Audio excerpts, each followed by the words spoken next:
Ich glaube, ich bin 4 Sekunden spät. Ziemlich bei mir warm, aber trotzdem synchron, weil du warst auch 4 Sekunden spät. Haha, so schaut's aus. So, jetzt warten wir erst einmal ab, ich selber, ja, das haben wir, das liegt auch bereit, das ist gut, Tröte brauchen wir, richtig. YouTube, was ist mit dir? Hallo! Ich hätte jetzt auf Starten gedrückt, wir schauen mal aus. Wird das heute noch was, oder nicht? Hab ich schon auf Starten gedrückt. Wir schauen mal aus. Hab schon den richtigen Streamer geschaltet, ich weiß nicht, Timmy, grüß dich daheim. Hör mich selber, das ist gut für euch. Dass ich halt da bin, freut mich überhaupt nicht, sag ich gleich schon, wie es ist. Hoi! Übrigens, Birger, fucking Micke, geschissener Horror im November, leck mir am Arsch. Sag das, wie es ist. Selten habe ich so wegen Bock auf einen Stream gehabt wie heute. So, ich mein, da denkt von der Woche. Wir haben noch nicht einmal bei einem Drittel. Das heißt, wir müssen das die Scheiße nächste Woche auch noch spielen. Ah! Und das ist der Arschloch. Also, aber ich gewusst, dass du wieder 4 Sekunden spät bist. Nein, ich hab gewusst, dass du 4 Sekunden spät bist.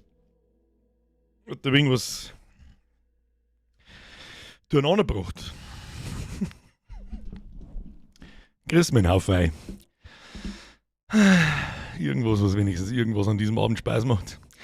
Habe die Ehre an den Herrn Bazooka, an den Krotz, an den Biermann, an den Meister, und nochmal an den Biermann, an den Riesenmike, an den Zach, an den Herrn Bosel, an den Zamperl, an den Opel, an den, oder die Adina, ich weiß nicht, ich sage einfach das Adina. Wird langsam zum Running Gag, ich weiß schon. An den Lucky, an die Subs, an den Philipp, den Vlog, an jetzt mag ich nicht mehr. Scheiß Blutz für Huder, scheiß Horror-Dreck. Ich sag's, wie es ist. Es war alles nicht so tragisch, wenn das Strecksspiel nicht so schlimm war. Herr Baltramar! Mir ist für 62, hätte ich fast gesagt. 32 Monate! Servus zurück, merci dir. Timmy, ach, so ist das. So ist das sagen zu. So, das ist das erste Spiel, bei dem ich geschrien habe. Ganz ehrlich, ich find's, das sitzt mir von letzten wann haben wir es? Ja, letzten Montag haben wir es gespielt. Sitzt mir immer noch im Knack, dass das Spiel weit schlimmer ist, als ich das vermutet habe. Kruzifix nochmal. Und ich habe halt das Problem ist, dass wir das mit keine Anfangsphase haben, sondern es geht einfach los. Es geht einfach los und es ist auf Anschlag. Herr Paramorphose! Scheiß ein Sticker mit Epic Fail ein und ein 20er, aber leider Gottes eine Minute zu früh, weil unter 2 Minuten zeigt YouTube nicht so, ist tut mir so leid, ich kann es nicht mehr retriggern. Kuss auf die Nuss, aber was passiert, wenn ich da auf den Ding drauf drücke? Da muss ich mich bloß wieder einloggen in meinem eigenen Chat und kann mir Spaß machen. Herr Paramorphose, Kuss auf die Nuss, merci dir. Schluss damit. Austrian Lucky, mir ist was immer 30 Monate. Der Chef, heute mal wieder live dabei, möge der Horror beginnen. Was beginnen? Ja, mittendrin! Ich mach's selber so, dass ich mir Walkthrough so, was ist denn da schon wieder? Der Schoshi. Wer oder was ist der Schoshi? Warum geht jetzt mein Chat wieder gar nicht mehr? Jetzt geht er wieder. Schoshi!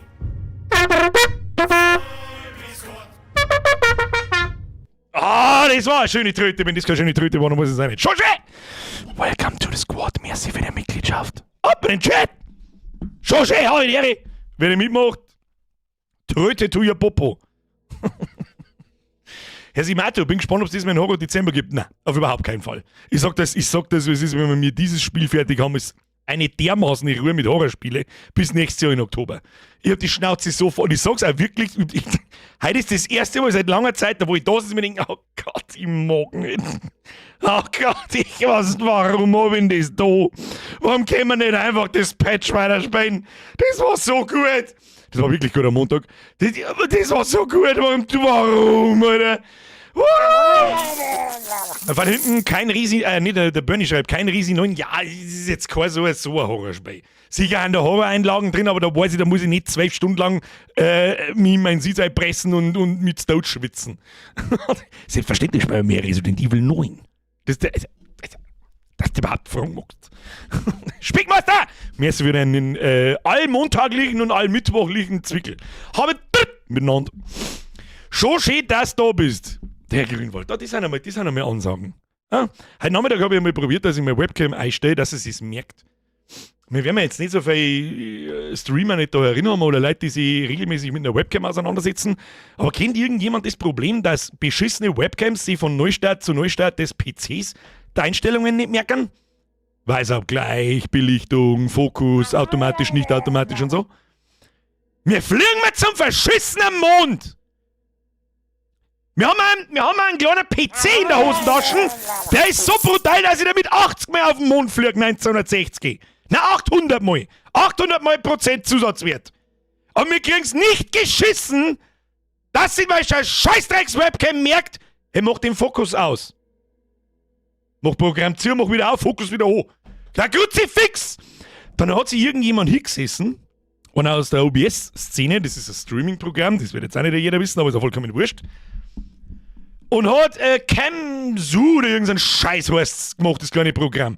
Ja, ich will der Community aushelfen, bla bla bla bla bla bla. Und dann musste ich das installieren, da bin ich da schon lästig eigentlich, dass ich da ein extra Programm dafür brauche.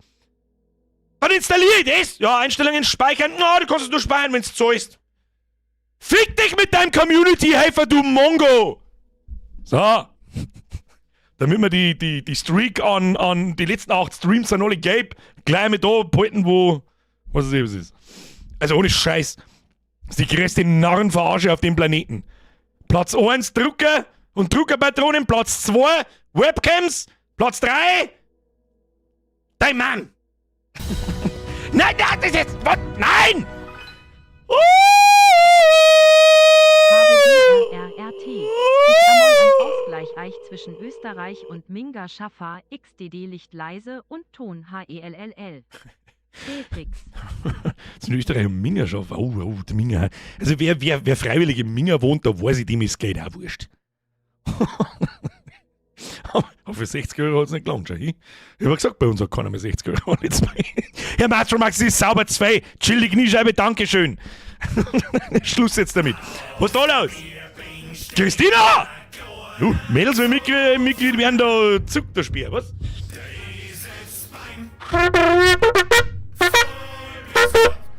Da was hingehört! Christina, Kuss auf die Nuss, Dankeschön! Welcome to the Squad. Ab in den Chat heute, Christina! Wenn ihr mitmacht, dem soll ich die Tena Pro Gamer durchworken. Bis am Bono bin. Leute, Schluss jetzt mit Rumdonaten und Mitgliedschaften und was weiß ich. Ich hab mich da noch gar nicht mehr bedankt. Aber pass auf, Zampa, merci wieder in Drilling. Ich hoffe, das wird noch schlimmer. Ich hoffe, du... Halt dein Maul!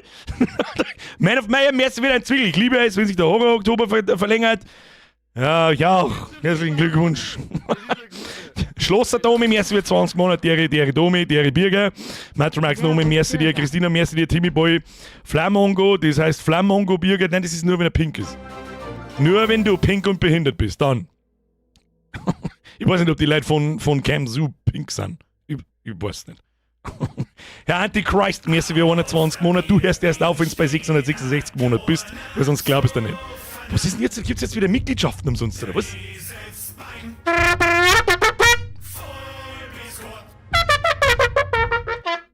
Ja, hier, ich bin ein absoluter... Nein! Jack the Ripper, welcome to the Squad. Merci für die Mitgliedschaft, merci an euch alle. Ab in den Chat, habe ich Mr. Jack the Ripper, wer nicht mitmacht. Dabei Smiley mit Freudentränen frei Micho. Fällt mir dann kein Scheiß mehr ein! Kuss zuwerfen, das Kennst du das noch? Smiley mit Freudentränen, der aus Oberösterreich. Wo ist denn die eigentlich hingekommen? Weiß man das? Kennt jemand noch die Frau Gewalt? Das war mein erstes Fangirl. Das ist ein paar Jahre her, aber so wurscht. Die haben mir mal die Tasse geschickt. Birger, du Vogel. Hashtag Gag, geiler Wichser. Hab ich auch noch. Trinkt sie aber noch gut raus. So. Leute, phänomenal. Dere Birkbert, bin halt wieder pünktlich dabei. Ich freue mich schon auf einen Hosenunfallstream. Dere aus Oberösterreich, woher auch sonst. Leute, ohne Scheiß, gerade in der Woche, eigentlich hätte ich das schon seit 3 Wochen sagen müssen. Hört's auf mit den utopischen, verdammten Donations. Am Sonntag kommt der Jahresmerch. Und ich möchte, dass 3/4 davon ausverkauft ist. Stop the Donation. Okay? Dankeschön. Löwenmann, habe ich die Bürger. Das fuck hoffentlich einen letzten Hosenunfall dieses Jahr. Ich glaube nicht, dass es der letzte ist. Ich habe nachgeschaut, wir haben so ungefähr bei 35%. Das heißt, wir müssen heute spielen und richtig Meta machen und nächste Woche wahrscheinlich nochmal. Gott verdammt nochmal. Löwenzeit, merci dir. Grave, merci für 18 Monate. Brucki, merci wieder Euro. Das Schlimmste ist, erstens, Cookies akzeptieren. Zweitens, Benachrichtigungen verbieten. Drittens, Standort verbieten. Viertens, Adblock deaktivieren. Fünftens, Paywall. Ich weiß jetzt gerade nicht, was war, aber meinst du die Camzu-Geschichte von am Anfang gerade? Also, ja, es ist jetzt so geil. Es ist so geil, wie wir uns in Grund und Boden regulieren. Diese DSGVO-Scheiße mit den Cookies ist so dumm, Alter. Es ist so geil, Alter. Da hab ich sprichwörtlich eine Doktorarbeit geschrieben, wie das Gesetz eingeführt worden ist, weil ich doch mehrere Webseiten zum Verwalten habe und wie das zum Laufen hat. Es ist so geistig behindert. Es ist so dumm. Es ist so dumm, dass die das beschlossen haben, mit dem Stecker der Schlankerren. Und jetzt pimmeln sie wieder mit die KIs umeinander. Was? Die ganze Welt zirkt an uns gnadenlos vorbei in KI-Entwicklung und sonst irgendwas. Was fällt uns in Europa ein? Ja, das merken wir jetzt erstmal in Grund und Boden, darfst mit dem Modell gar nichts. Keine User-Daten, keine das, nix das, was, IP-Spei, was. Achso, ja, aber wenn, irgendwie haben wir mit dem Verdacht, dass du vielleicht zum Terrornetzwerk hast, der IP, die speichern wir schon. Aber sonst, nein.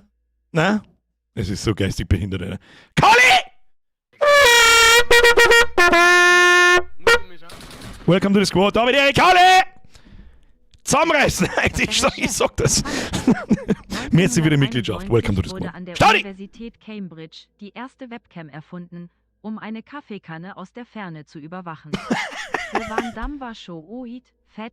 Ja, du weißt es, aber es ist nicht. Lese gleich nochmal ganz vor, Stadi. Merci dir für den Namen. Merci dir. Sowieso Smiley mit Freudentränen Ava und Id da an 50 ins Gesicht Scheiß Smiley mit Freudentränen. Es ist jetzt irgendwie komisch, wenn ich sage, ich habe an nichts anderes erwartet. Phänomenal, merci dir. Staudi, Fun Fact: 1991 wurde an der Universität Cambridge, oder sagt man da Cambridge oder Cambridge? Ich habe irgendwie im Kopf Cambridge, aber es macht überhaupt keinen Sinn, da ist kein E. Die erste Webcam erfunden, um eine Kaffeekanne aus der Ferne zu überwachen. Die waren damals schon alt, fett und langsam. Ja, und recht haben sie gehabt. Und ich glaube, dass das da auf dem damaligen Stand der Programmierung und Entwicklung haben wir stehen bleiben. Das Einzige, was mehr geworden ist, sind Frames. Per Second. Und Auflösung, das war's. Alles andere nicht, das braucht keiner. Wir müssen selber, wo ist der Fokus? Mach automatisch, das Ding regelt schon. Und genau, dann sitze ich wieder da und 2 Sekunden später bin ich unscharf und spann's nicht. So, Simon, merci dir für 61 Mal. Servus, wieder Grüße aus Minga, endlich mal wieder live dabei. Zeigst one! So, jetzt mach den Scheiß dazu, fangen wir um im Spiel, damit wir so viel Meter machen, wie es geht. Ich hasse es. Ich hasse es. Was Inhalt wird runtergeladen? Das ist behindert. Du weißt, was in das falsche Spiel installiert. Warte mal. Datenschutz und dann kommt der digitale Fahrzeugschein. Der Daten einige richtig gut. Für was ich tatsächlich wäre, ist, die Anonymität des Internets auszuschalten. Du kriegst keinen Social Media Account mehr unter 18, Phase 1. Phase 2, du kriegst nur noch einen Social Media Account und zwar egal wo. Mit deinem Ausweis. Let's go. Du wirst du schauen, wie human das Internet da vor mir ist und wie schnell das beleidigt. Was ist jetzt da mit Download beginnt? Bist du komplett deppert oder was? Ich hab das Spiel literally vor einer halben Stunde gestartet. War nix mit Download beginnt. Was für Download beginnt überhaupt? So Vogel! Was müssen wir jetzt so aussitzen? Was ist jetzt? Kommt um 5 nach 8, die fangen sie mit dem Patch oder was? Timmy Boy, es ist 10 nach, schon seit 2 Minuten. Ich weiß schon! Das geht zum Spiel. Phase 1, Download-Beginn. Alter, was ist das? Was ist das wieder? Inhalt wieder rumgelegt. Nein! Den tun wir nicht schon her! Beide nicht mehr Betrag sehen! Oh, servus, ist zügig. Nein, das ist Fireblue. Kruzifix, dein Name habe ich in Verbindung mit so einer Donation auch noch nicht gelesen. Was ist denn, warum? Habe ich die Ehre größer als Pfeffenhaus? Wuchst du auch aus? Geht am Bäumen oder was ist da los? Fireblue, merci dir. Leute, Dankeschön im Allgemeinen. Bitte, ich mein's wirklich ernst. Wer ihr pfeffert jetzt da Kohle aus ohne Ende und am Sonntag schaut sich keiner mein Video an und am Sonntag kauft keiner den neuen Jahresmerch. Ich hau euch einen knockerten Arsch. Von dem 50er kaufe ich mir so einen Plastik-Baseballschläger, kommt zu euch heim. Einen knockerten Arsch! Meister, merci dir. Was soll jetzt das? Das war der Herr Weber wahrscheinlich. Warum wird der wieder nicht angezeigt? Kruzifix. Der Chef schreibt da, schreibe ich der Tobi, merci wieder ein Zwickel. Ich versuch's zum Retriggern. Was ist jetzt da mit Download? Steam öffnen, bist du Psuffer oder was? Wird aktualisiert. Ich muss jetzt 18 Gigabyte runterladen. Was? Haben's dir ins Hirn geschissen oder was? Ja, könnt ihr dann, wenn wir uns... Okay, mal, leck mich doch! Ungelogen, ich hab um 7:45 das Spiel kurz aufgemacht, da war nix! Mein Grütze, fix nochmal! Was braucht ich bei 18 GB? Das ist Eisenflip! Österreich Hashtag Grilltgeiler Wichser. Profitabelster Download jemals! Wir haben 10 Minuten mehr Zeit, um mit Geld zu schmeißen! Geil! Herr Ebner, Kruzifix! Merci dir. Also, er schreibt es halt, der Brucki schreibt es halt wirklich. Download ist gleich Zeit für Donos und Resubs. Herr Ebner, merci dir. Schöne Grüße nach Österreich. Da war ich wirklich schon, nein, jetzt bitte! Das ist der Arschloch! Lot ist überhaupt Fullspeed runter. Wie 233 Mbit. Steam, what the fuck are you doing? Das muss man sagen, das hilft das nicht. Das war keine Absicht nicht und keine Ahnung. Müssen wir 10 Minuten länger spielen? Wären wir nicht da, das sage ich dir bis ist Punkt 10 ist Schluss. Was soll jetzt das? Ja, was soll jetzt das? Frage mich auch! Meister Messer, die waren halt Vorzeit dann fertig runtergeladen. Der wird auch nie alt. Der wird nie alt. Das ist ein Stück Internet. Deutsche Internetgeschichte ist es. Herr Quato und Merci dir. Ich habe schon Entzugserscheinungen des Jahres Merch. Raus! 4 Tage noch, oder? 1, 2, 3, ja, 4 Tage. 4 Tage noch. Video habe ich noch so fett zum Tor. Der Jahresmerk raus. Quato und Merci dir. Matro Merci, wenn es 50 geht. Mei, dann schmerzen wir halt. Über was kann man schmerzen? Ich weiß nicht. 80 GB ist gleich 80% Zusatzwert zum Game. Ja, ich fürchte ja. Möchtest du wetten, jetzt mal so, möchtest du wetten, dass irgendwas hieß? Möchtest du wetten, dass unser Spielstand weg ist oder so? Dann hab ich den ganzen Tag so manifestiert, dass ich eigentlich überhaupt keinen Bock habe, das Spiel zum Spielen, aber it is what it is, dass das Universum das so geregelt hat. Ja, das war die esoterischste Ansage, die ich jemals in meinem Leben da herin loslassen habe.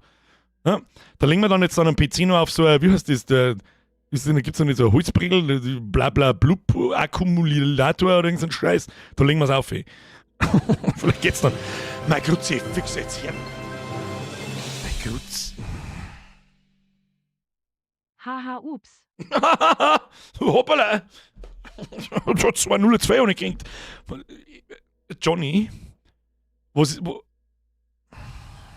ja, es ist wieder Ende des Monats. Da sitzt ich weiß nicht, was da bei euch los ist, aber da haben wir offensichtlich, Alter, ich weiß nicht, was ich sagen soll. Ich weiß nicht auch beim Zehner nicht, was ich sagen soll. Außer wütend in das Mikrofon reinpimmeln. Johnny! Was? Da hättest du jetzt 2 Pullis und 5 Sticker kaufen können von der Nummer. Was soll jetzt das? Ja, was soll jetzt das? Leute, danke schön, bitte jetzt auf. Ich meine es wirklich ernst. Wir haben noch 7 Minuten verbleibend, steht da. Was soll jetzt das? Ihre Chef 18 GB Zusatzdono, Hashtag Geldgeiler Wixi, Hashtag Zusatzdono. Hey Steam und Entwickler. Ihr müsst öfter um 5 nach 8 irgendwelche Patches bringen, die 20 GB groß sind. Das rendiert sich. Ich geb 5% ab. Schluss jetzt! Kruzifix! Johnny, merci dir. Es ist dein Name in Verbindung mit sowas habe ich auch noch nicht gelesen. Es ist sauber znarisch. Dankeschön. Ich meine, was soll ich aber auch sagen, Alter? Von hinten merci wie 28 Monate. Birger macht keinen Sabaton, sondern einen Donoton.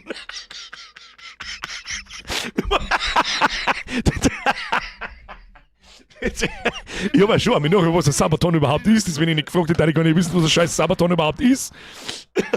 Er macht einen Donoton. Ihr Vollidioten. Leute, merci. Bitte. Jetzt. Gibt's mir irgendein Thema und ich erzähle irgendwas dazu? Dann müsst ihr, was soll das denn? Ich sitze einfach nur da und bin behindert. Motto, merci wieder ein 10er. Gerade schön ist einmal wieder. Schäkel, Motherfucker. Matro, merci für den Zwiegel 50, Free Frankie, merci für den 5er. Lina, Dankeschön für den Zwiegel. Birger, Bitches, seine am Start.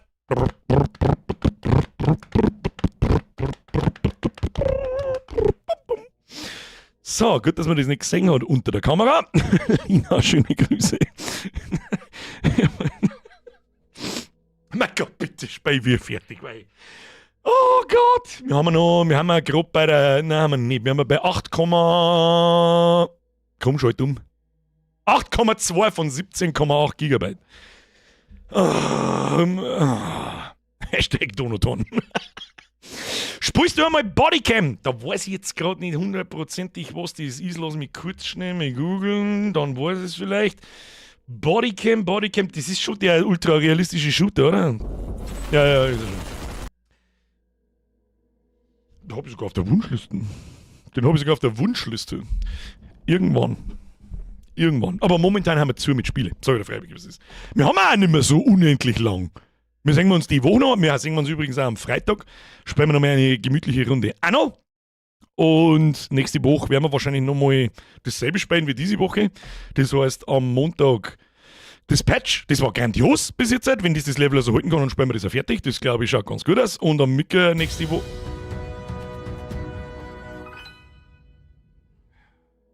Hashtag Donoton ist da, neue Spendenaufruf hob Igeat.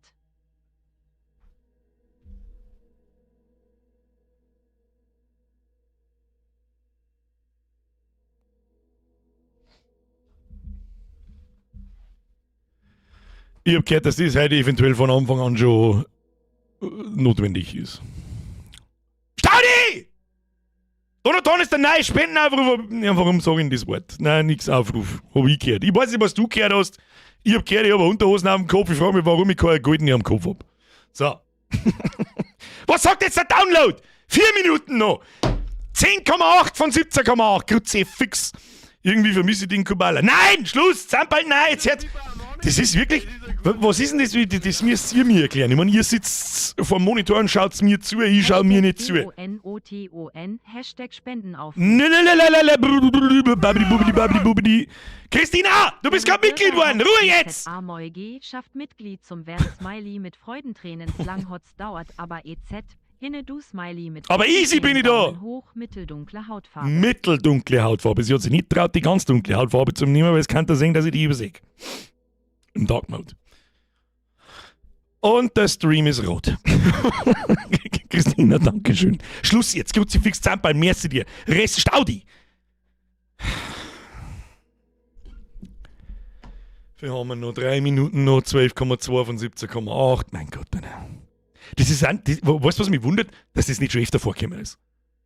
Das tue ich nämlich ganz selten nicht, aber relativ selten, dass ich so noch um 7:30 das Spiel kurz aufmache, schaue, passt, richte es in OBS ein, damit es dann neu, aber nicht bloß umschalten brauche und dann nicht umeinander pimmeln muss. Für jeden Euro Dono muast 2 Sek länger spuien.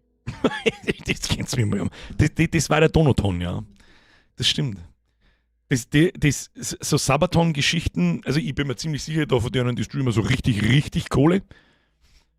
Aber warum soll ich denn das da gehen? So? Auf der Bierbing steht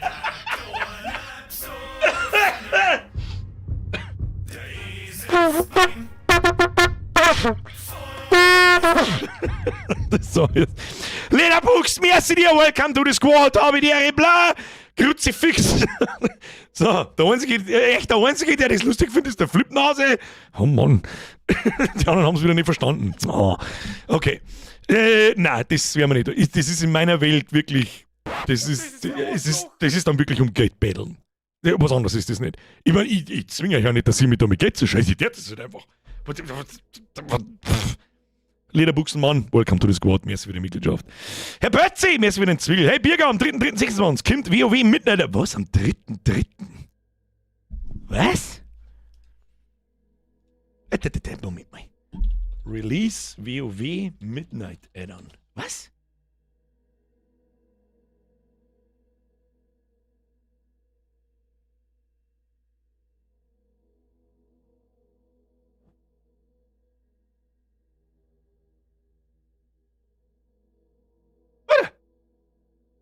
Das hat meine MMO vor 2 Minuten post. Geht denn das? Geht aus. IBA Guide Smiley mit Freudentränen. Jetzt Ruhe, hol mich. Ja, du weißt es. Reden wir mal über Geld. Nein! Man sieht dem Guru Scheine zählen, während alle Steine zählen. Hashtag Donobon. Man sieht den Guru Scheine zählen, während alle Steine zählen. Das erinnert mich ein bisschen so, alle schmeißen keiner fangen. Cyberfox, merci, Holmi, merci, Pötzi, merci.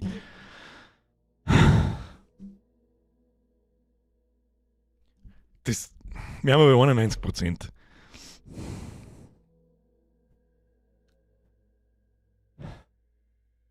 Was soll ich jetzt zu WoW Midnight? Da habe ich jetzt nicht damit gerechnet, dass es so früh kommt. Das heißt nichts Gutes. Das soll ich, was ist. Wann ist der War Within gekommen? Ich glaube im August letztes Jahr. Das war der Zyklus von 1,5 Jahren. Kommt ein halbes Jahr zu früh. Wer nicht weiß, um was das geht, es geht gerade ums kommende World of Warcraft Add-on, wo ich letztes Mal nur fest davon überzeugt war, dass ich es diesmal auslose. So, das erste Mal seit über 20 Jahren, weil ich mir denke, Alter, dann hat mir aber jemand gesagt, dass Add-ons deaktiviert werden. Nix mehr mit super Todesboss-Mods und für jeden Scheißdreck Weak-Aura und keine Ahnung was, sondern spielst Spei. Und installiere nicht 28 Add-ons, die als Spei für dich spielen. Dann habe ich gesagt, das willst du sauber machen? Bin dabei. Dass das jetzt aber am 3. März kommt. Spei mal. Scheiße! Forza, fertig runtergeladen! Ne? So, Leid, dankeschön. Cool, es tut mir wirklich leid, es war keine Absicht, das ist lieber Nachschauungsquote. Schimpft's mir meinetwegen, oh Gott, jetzt dauert die Donation Vorseason, die dauert jetzt schon 25 Minuten, kriegt er jetzt einen Kram gar nicht mehr voll. Das war nicht gelungen. Ich hab gerade 80 GB Update mitten im Stream runterladen müssen. Mich wundert, dass der Stream überhaupt noch läuft. Meine Damen und Herren, die Musik ist extrem laut, deswegen bin ich jetzt extrem laut in diesem Mikrofon. Das ist in-game dann ein bisschen anders. Dieselbe Ansage gilt auch im November. Meine Damen und Herren, bitte stellen Sie das Licht laut, hell, Entschuldigung. Na, Moment, nochmal von vorne. Sound hell, Licht laut, Zeitung drunter, 10er Pro Game auf, Dates auf. Ich habe halt leider kein 10er, aber muss gelangen. Warte, den zwickt man. Ja, den zwickt man später irgendwie. Kann losgehen.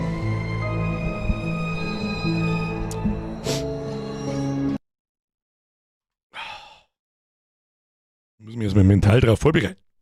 Oh, überhaupt nicht. Cyberfox, merci dir. Hol mir merci, Rest merci. Dankeschön, Leute. Jetzt nicht ganz dicht. So, alles, was ich weiß. Jetzt nicht ganz dicht. So, bitte lehnen Sie sich zurück. Ich meine es wirklich ernst. Jedem daheim soll es genauso schlecht gehen wie mir. Auch gerade in dem Spiel. Ich kotze. Ich kotze innerlich. Ich sag's freiwillig, was ist. Wenn ich die Möglichkeit sehen darf, dass ich mich da irgendwie außerrede, dann hätte ich mir halt irgendeine Scheiße einfallen lassen. Spiel kaputt, keine Ahnung was. Aber ich hab's halt nicht da. Weil ich ganz genau weiß, wie viele Leute reinhuckern und sie dann wieder am Pippal spielen. Stellen Sie das Licht laut. Den Sound hell. Und wehe, ihr sitzt euch daheim mit dem Flakscheinwerfer ins Flutlicht und macht's mir hier irgendeine Ansage, so mir, das schreckt nicht. Ich gebe dir gute Empfehlung. Pass auf. Irgendwo in einem Bett liegen und so zuschauen. Schlechte Idee. Nur Badwanne und so schauen. Ja. Auch schlechte Idee. An alle Leute, die am Toaster in der Badwanne schauen, so. Ach, ich kann Zeit nicht länger ziehen, ist echt nicht so, aber haben wir einen Stiefel, was muss ich denn tun? Ziele, es gibt keine verfügbaren Ziele, ja, super. So, wie ist die Bumskarte gleich wieder gegangen? Weiß ich nicht. So, was ich noch weiß, da hat uns die Alte verfolgt, zwischen die Bücherregale. Das Verfolgungssystem in dem Spiel war Kacke. Scheiße wie Kacke. Sag ich, wie es ist. Ich hasse das, wenn mich jemand verfolgt. Und ich nicht schnell laufen kann wie so.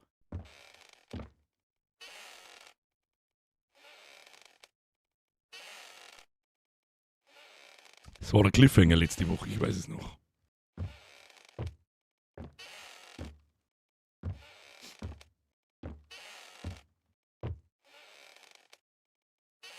Ja.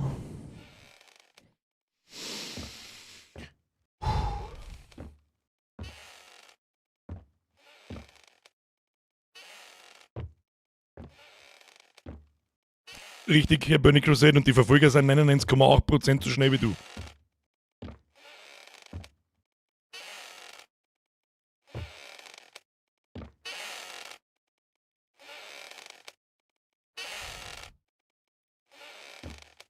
Ich finde Licht und Schatten in dem Spiel so krass. Das ist einfach schwarz. Ich sehe überhaupt nichts.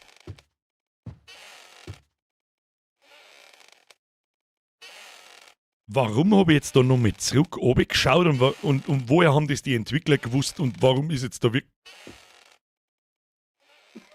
Ich warne dich. Die Geräusche machen mit der Wi-Fi nicht bloß die. So, ich tue jetzt übrigens auch mein Mikrofon ein bisschen weiter weg, dann könnt ihr es auftreiben, verstehst du? So, machen wir dann so. Dann machen wir noch hoppala. So, damit da nichts ins Bett reinsteht, kann sich ja keiner beschweren. Ja, wir müssen jetzt auch zu den Idioten da, oder was? Das ist Logik, jeder hat da nochmal. Schauki, schau. Warum hat er jetzt aufgehört zum Schaukeln? Warum? Nein, lass mal zu. Warte mal.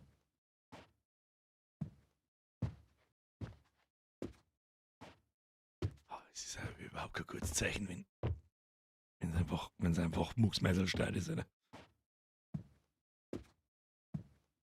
Ich finde ehrlich gesagt, jetzt ist es eigentlich grausiger, dass das Schauki aufgehört hat, anstatt das. Okay. Ah, fuck off, oder bist du so. Warum soll denn das da?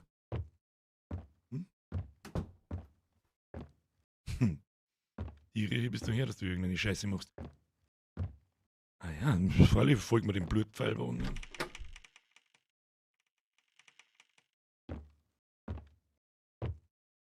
Warum ist das so da drin? Also mich zufrieden lassen?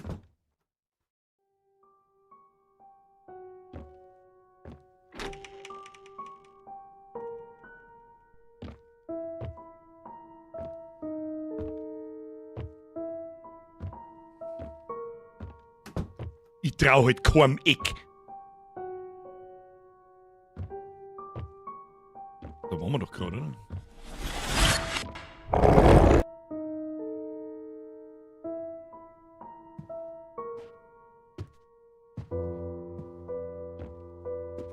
Solange ich nicht davonlaufen muss, ist alles cool. Lass mich raten.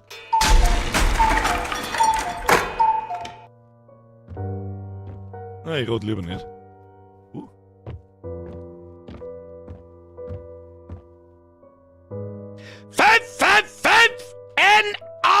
N-A-S-E funktioniert nicht. Okay, Leiben brauchen wir einen 4-stelligen Code. Vielleicht ist da bei den Bierhahnen. Wahrscheinlich nicht. Wahrscheinlich müssen wir jetzt da 25 Minuten rumlaufen, bis wir uns da gewohnen und dann springen wir uns irgendwie bei den Kopf. So. Hallo? Hallo erstmal.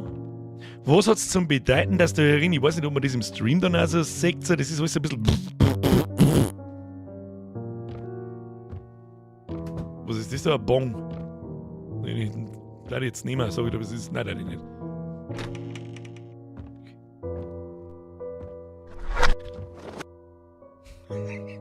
Hoppala. Oh, hat er kurz tot. Ich schäbe ein wenig, ja. Weißt, habt ihr gesagt, sie sein. Ja, was hat's zum Bedeuten? Das stinkt nach Rätsel da. Was hat das zum Bedeuten, dass jetzt mit der Tisch sie dann wieder riecht? Wenn ich da irgendwas tue. Reverso la table! La table! Und da fällt jetzt alles wieder um, oder? Und da hinten fällt das Beutel runter. Jetzt warte mal. Kann ich da in beide Richtungen gehen? Ah. Und 100%ig. Jetzt spielt Musik auch rückwärts. Okay. Baut sich da jetzt das Zeug wieder auf?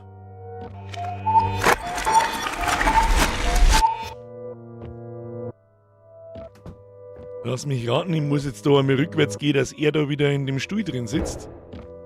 Was war das? Dann gehen wir da jetzt einfach nochmal.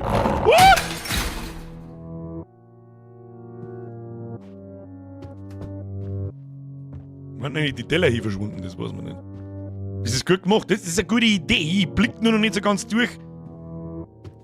Nach was wir schauen. Ah!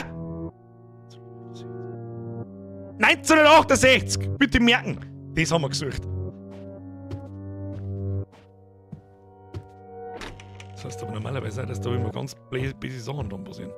Jetzt müssen wir noch mal einmal durchgehen, damit da herin wieder alles umfällt. Ich mache mal ein bisschen schneller. Auf die Gefahr hin, dass das eine schlechte Idee ist. Ah ja. Da hat man sogar kurz gesehen, dass hinten was rumsteht. Warum haben wir schon wieder so viel Gänsehaut? Kann man das irgendwie... Ich hasse so viel. Ich hasse euch, ich hasse das Spiel. Ich hasse Horrorspiele. 1968, Dankeschön. So.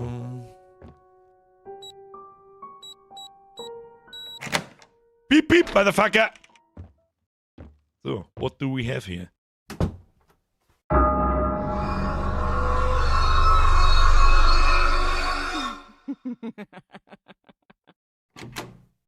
Ah! Ah! Ah! Ah, tu irgendwas! Ah! Ah!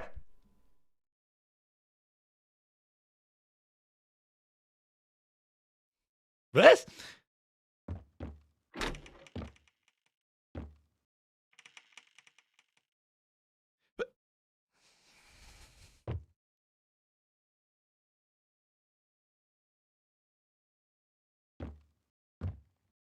Warum ist... Was ist denn da für LED drin, Alter? Die braucht 400 Watt LED.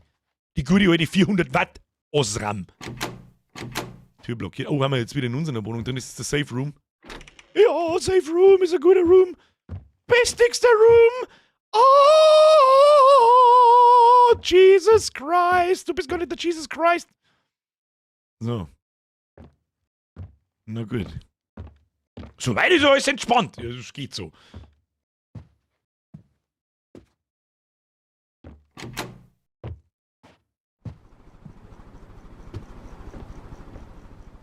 Was ist denn das so? Der Herrin ist so überstrahlt und überhält. Und meine Wichstücher vergessen.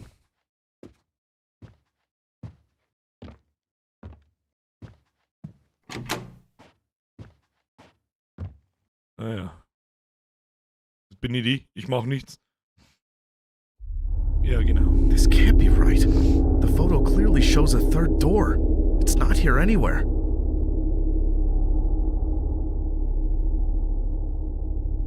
Das haben wir doch letztes Mal schon festgestellt, oder nicht? Oh, jetzt. Oh. What the? Ja. Ich weiß genau, was jetzt... Ja, das war schon klar.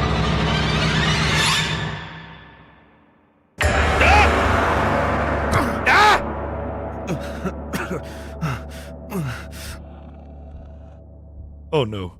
Nicht der Volllaufer schon wieder. Ach komm. Was ist jetzt? Ja, okay, weiter. Oh!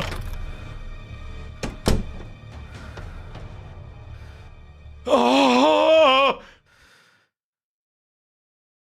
Oh, so schnell hat mein Hirn, glaube ich, noch nie geschaltet wie gerade.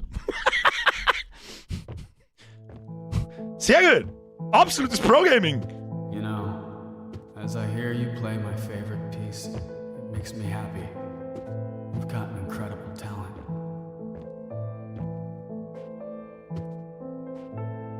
Herr Flipnase, Vorsicht. That's been a dream of mine. You have the skill and the passion. Why not turn that dream into reality? Die Taste blinkt! Klavierschlüssel fehlt.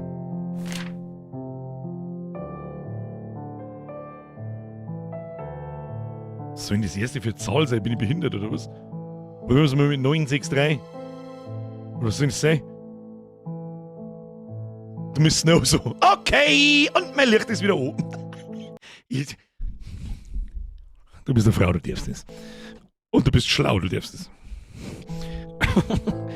Wenn es diese 2 ist. 963, jetzt Steffi schreibt 263. Kann da 2 und 2 lasse ich auch durchgehen. Merkt man es einmal 963 / oh, Mikro weg, Entschuldigung. Und 263. Zurücklegen. Ah ja. 263, 2, 6, 3. Ah! Steffi!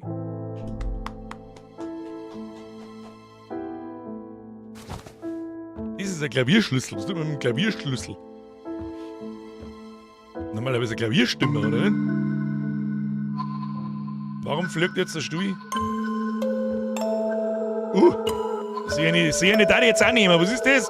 Also guter, bestigster Jahrgang. Und was tue ich jetzt? Da geht's auf alle Fälle nicht aus. Was ist denn das da? Oh. Ist das ein Physics-Battle? Ein Bierchen gewinnt gerade, aber das gerade richtig gesehen? Hallo? Was ist das denn? Was ist denn das wieder für eine miese Scheiße? Kannst du bitte schnell aufhören mit dem Mist? Was? Klavierschlüssel ist zum Starten des Klavier. Herr Mozart gibt gleich ein Konzert, jetzt Kurbit. Und jetzt? Was hat man das jetzt gebracht? Ich verstehe es nicht. Hallo? Hallo? Hallo? Können wir wieder rausgehen? Oh. Pitillo quasi. Ich weiß nicht, was ein Pitillo ist. Ja! Warum kommt man vor sowas? Warum erlaubt denn da mal keiner Easter Egg? Flashbang! Wo beamen wir uns denn eigentlich umeinander? Wo zum Fix sind wir? Was ist da los? Ich hab immer bei denen ich spiele, dass die immer so ausschauen und ich habe da Kindheitserinnerungen. Das mag nicht stimmen. Ich bin mir relativ sicher, dass meine Mama gerade zuschaut und die war da sicherlich auch einmal. Das war die sogenannte, die hat bei uns immer geheißen Lex-Oma. Ja, das war meine Oma. War aber nicht meine leibliche Oma, das war die Stiefmama von meinem Vater. Und die hat in Beisting gewohnt. Es ist ja vollkommen, kann man verzeihen, die ist schon lang gestorben, ist ja wurscht. Und die hat ein Haus gehabt, die war ein richtiger Messi. Also so wie du es im Fernsehen siehst. Kannst du ins Haus dir reingehen, weil Zeitungen bis unter die Decke gestapelt sind. Aber irgendwann war das einmal nicht so, und als ganz kleiner Stepsel bin ich da in dem, was heißt ab und zu einmal, ich kann mich vielleicht an ein oder zwei Mal erinnern, dass ich bei der daheim war. Bab und sie nicht gut verstanden. Das ist ja nicht wichtig. Aber ihr Haus, ich schwöre dir bei Gott, Alter, alles, was ich da sehe, genauso hat ihr Haus ausgeschaut. Mit diesen seltsamen Ledertapetten oder was das ist, mit so Vorhängen, mit so Teppichdinger und voll mit Ornamentscheiß überall. Was habe ich nie in der National Sound nicht ausgemacht? Herr Mitchell! Oh, ihr kennt die Pitillo nicht. Bildungslücke. Wer ist Pitillo? Lasst mich in Ruhe. Ich hab gewusst, dass ich der Leute Sounds ausmachen soll. Ne? War die Opportunity gewesen zum der Schrecker. Herr Mitchell, merci dir. So, aber richtig, und auch so Beutel, riesengroß, mit so seltsamen goldenen Ornamentbilderrahmen und genau so komische Scheißbeutel. Also nicht jetzt so direkt, aber auch so komische Ölmalereien und so Dreck, der da überall umeinander gehängt ist. Und das, wenn ich jetzt sage, das löst einfach nur Flashback-Trauma aus. Das ist völlig... Ah! Mach die Tür jetzt auf!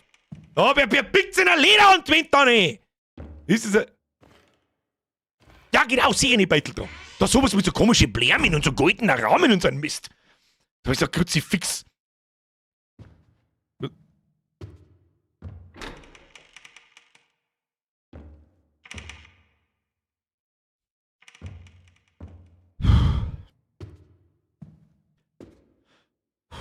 So. Okay.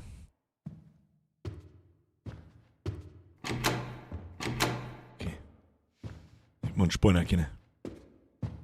Ich finde geil, dass der Mann deinen Wahnsinn anschaut. Stabil. Mom! Schreib mir irgendwas in... Nein, schreib nichts. Schreib ja auch nichts in den Chat, ey. Just don't. Don't. Nope! Das habe ich ja mit Absicht nie gesagt, wie das funktioniert.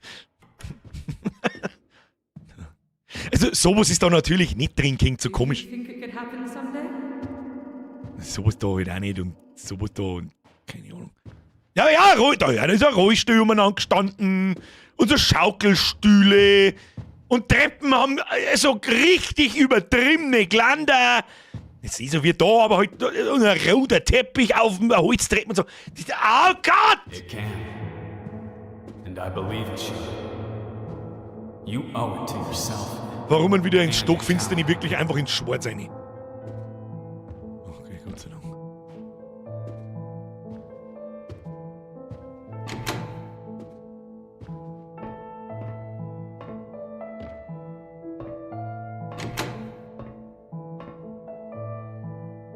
Was ist denn das jetzt wieder?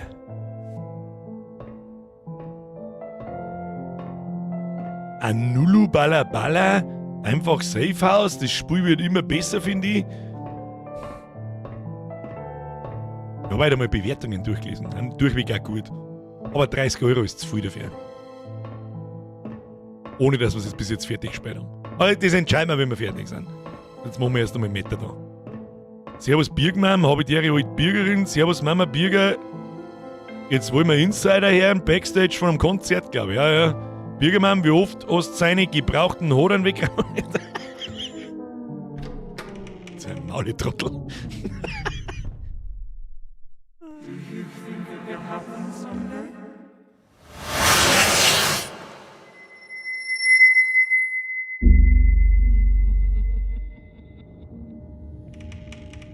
Mach die dir zu heute Futzen.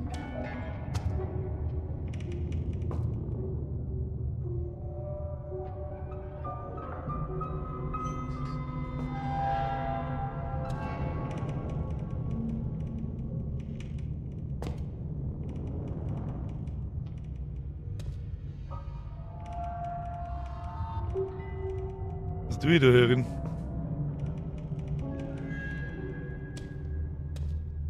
Ich habe irgendwie das Gefühl, in dem Scheißhaus finde ich irgendwas. Auf dem Scheißhaus sitzt ein Geist, der dir in die Möse beißt. Komm, Birger, zieh einfach durch, komm. Zieh durch. Da ist noch eine Kloschüssel um. Die anderen haben keine Kloschüssel gehabt, das habe ich schon beobachtet. Ja. Wer hat schon mal in ein Pissoir eingeschissen? Ich kenn wen.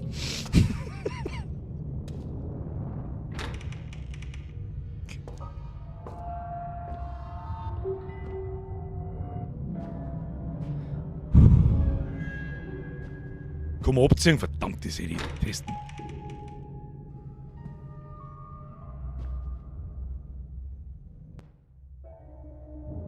Erst probieren wir was anderes.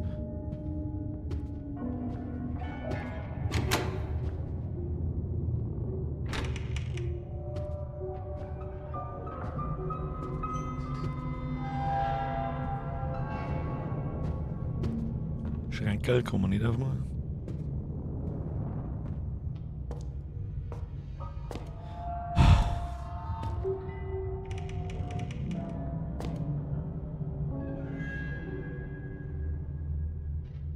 Da liegt was drin.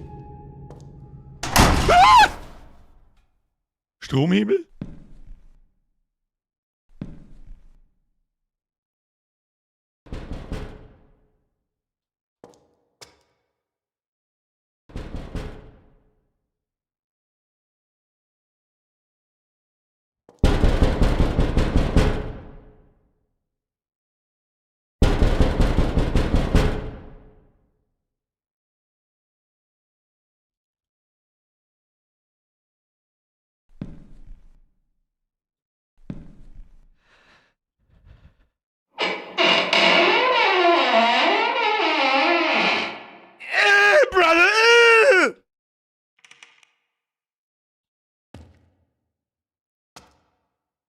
Ich geh einfach. Wir schauen gar nicht weiter. Ich habe einen Stromhebel. Ich gehe jetzt nach Hause. Tschüss dann.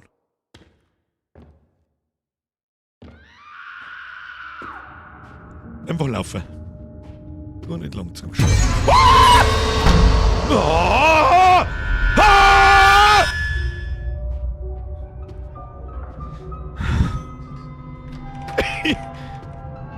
Was?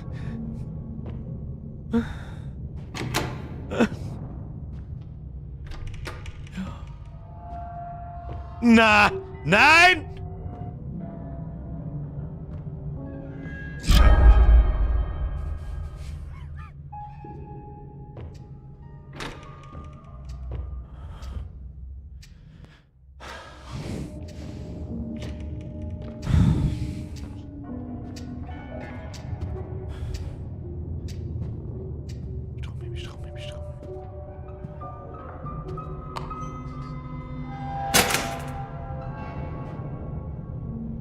Insert Hall. Get real. You're setting yourself up for failure with those delusions.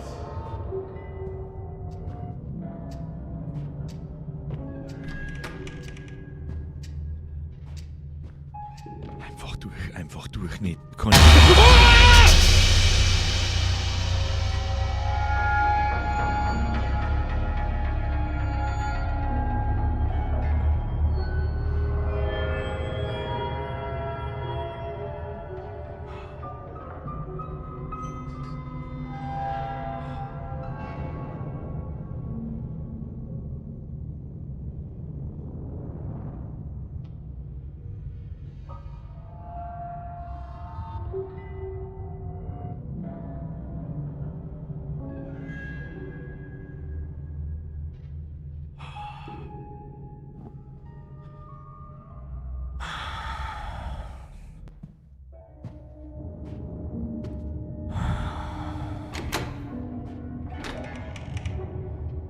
was war denn das für eine miese Scheiße jetzt?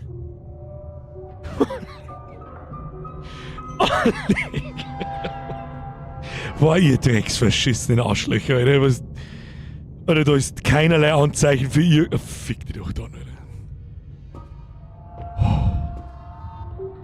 Was jetzt da? Brauche ich jetzt noch mehr einen Stromschalter, oder was? Wow, super Why do you Stromschalter. have to play this fucking piano all the time? Was war da? Da war irgendwas weiß. Da war irgendwas. Ich hab keine Ahnung, was. Da blinkt was. Aber schon wieder ein Schlüssel. 7. 7. Wir merken uns 7. Riese Mike, wer ist eigentlich auf die Idee gekommen, das Spiel zu schreiben? Ich weiß es nicht, oder? Ich weiß nicht. 963, ne? Das ist schon eine Zeit her. Ich fürchte, wir müssen da von vorne anfangen. Merkt ihr mal einen Simmer. Eine 7. Wenn wir nochmal zurück ausgehen. Animals. Das ist sehr verdächtig da, das Ding. 8. Puppel, lass mich auch in Ruhe. Ich schau einfach nicht hin. Ich rückwärts. Da kannst du meinen Arsch schon holen. Oh, warum hat es jetzt kurz geruckelt?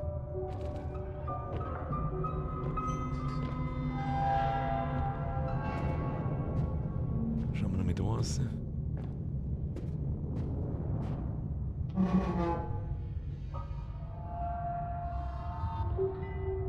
Ja.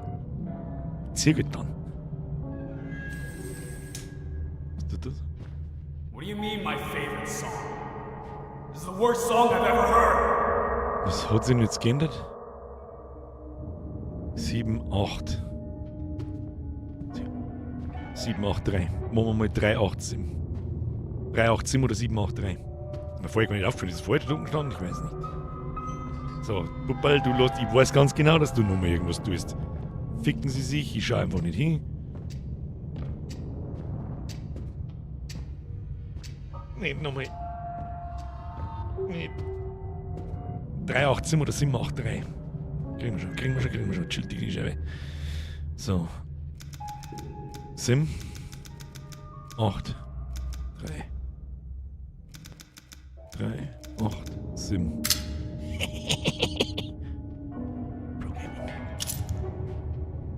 Türschlüssel.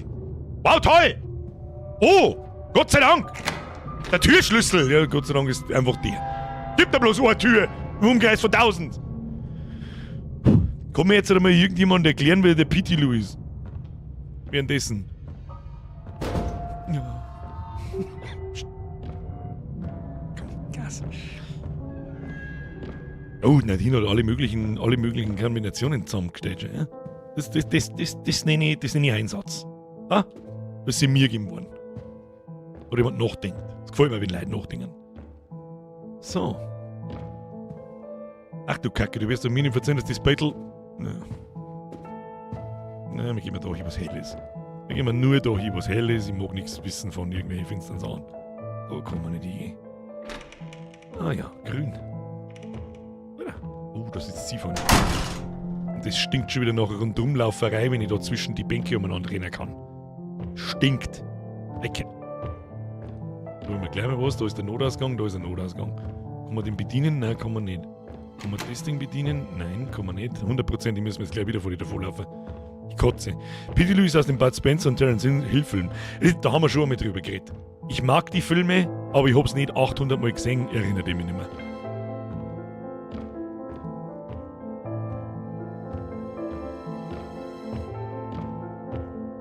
Die spielen auf 2 Asse Trumpfen auf an. Okay. Aber ja, berechtigter Vorwurf ist wirklich eine Bildungslücke. Die müssen die besser kennen. Oh oh. Oh, jetzt werden wir zum Zuschauer. Da fällt bestimmt nichts. Da passiert bestimmt nichts Schlimmes. Kiten! Mhm. Mit 100% Geschwindigkeit und sie auf 99,8. Jetzt hätte ich mir fast 10.000 Groschen.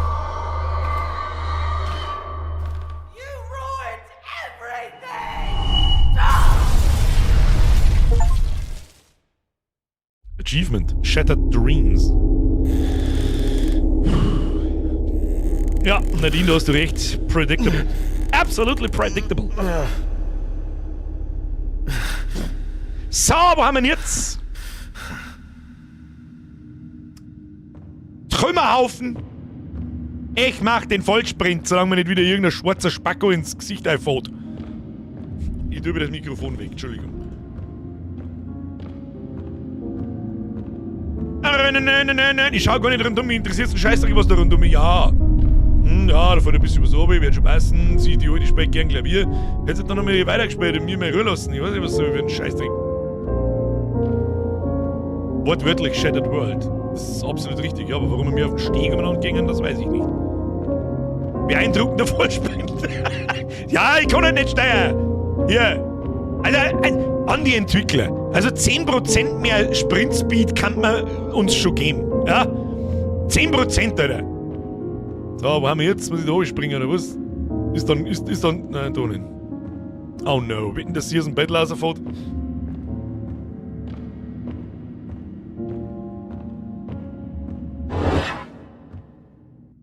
Da, ich hau die an!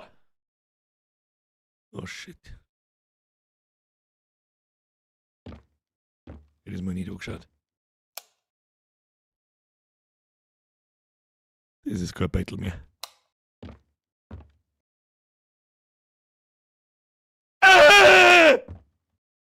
Wenn ich einfach da rückwärts hintergehe, geht nicht.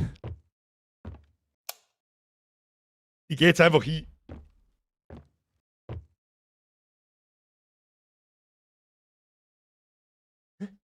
Hä, was? Hä? Mit dem Slalom? Hä? Ja, und jetzt?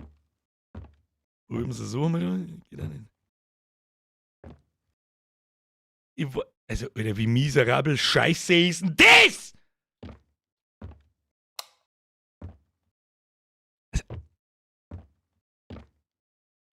Ja, aber... Oh no. Oh no! Oh, jetzt hier. Na, nee, du Fotze. Oh shit.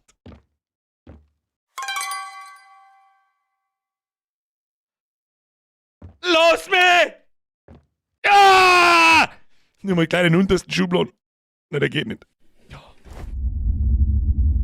Den nehmen wir, gehen wir laufen wir. Ja, Vollsprint. Kippt nicht ins Gesicht davon. Nicht. Nicht.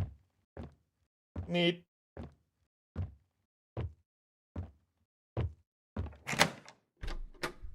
Okay, geh mal da wo am schwarzen Scheißloch ins nächste. Blutet ab.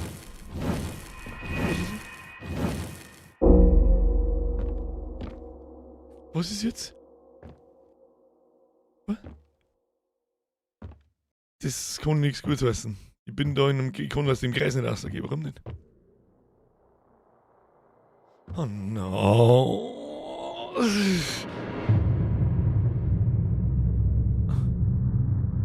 Muss es jetzt da in einem kleinen Kreis rundum... Oh, meine Augen schwitzen, Alter. Es ist Schwitzen, wirklich. Vielleicht liegt es an der Tina Pro Gamer, ich muss die einmal... Was passiert denn jetzt da eigentlich? Was genau sagt man jetzt das? Die geht jetzt da in den Spiegel rein, das sagt er ich. Los mich halt.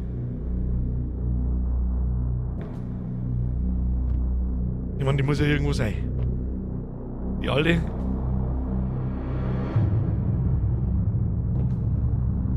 Muss ich die Kerzen ausblasen oder was muss ich denn tun? Ich hab Geburtstag.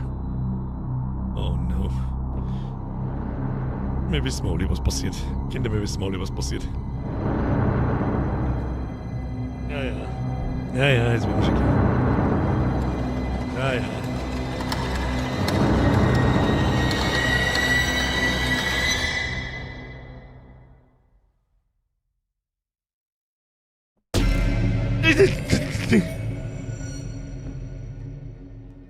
Okay, super.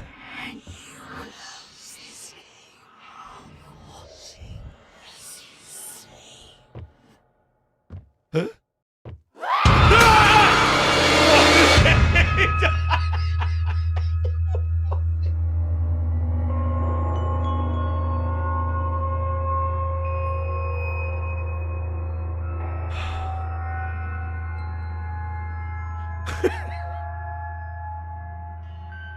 Kruzifix.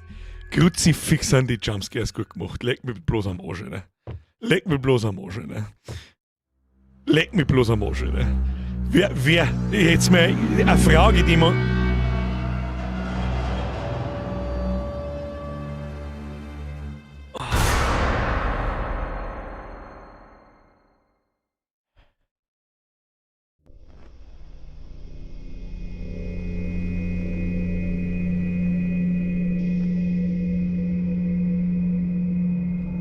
Jetzt mal eine ernste Frage.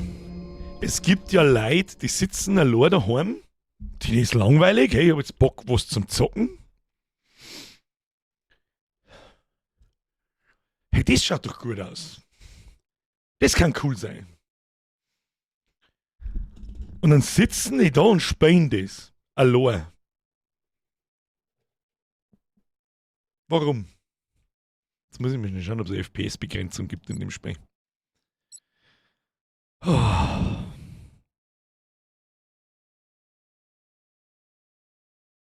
Leider nicht, gell?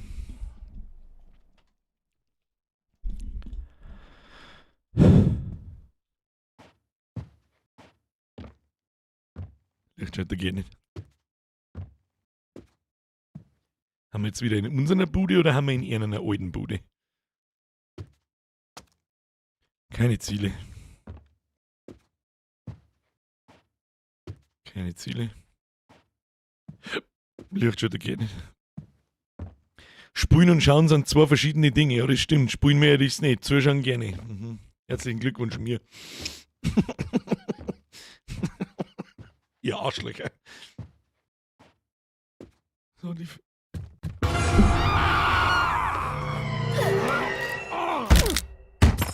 Was soll denn die Scheiße? Ist jetzt bald einmal gut!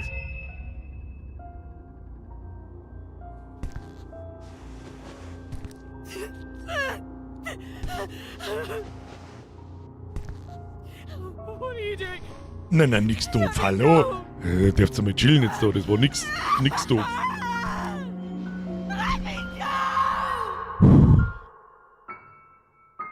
Was geht da so?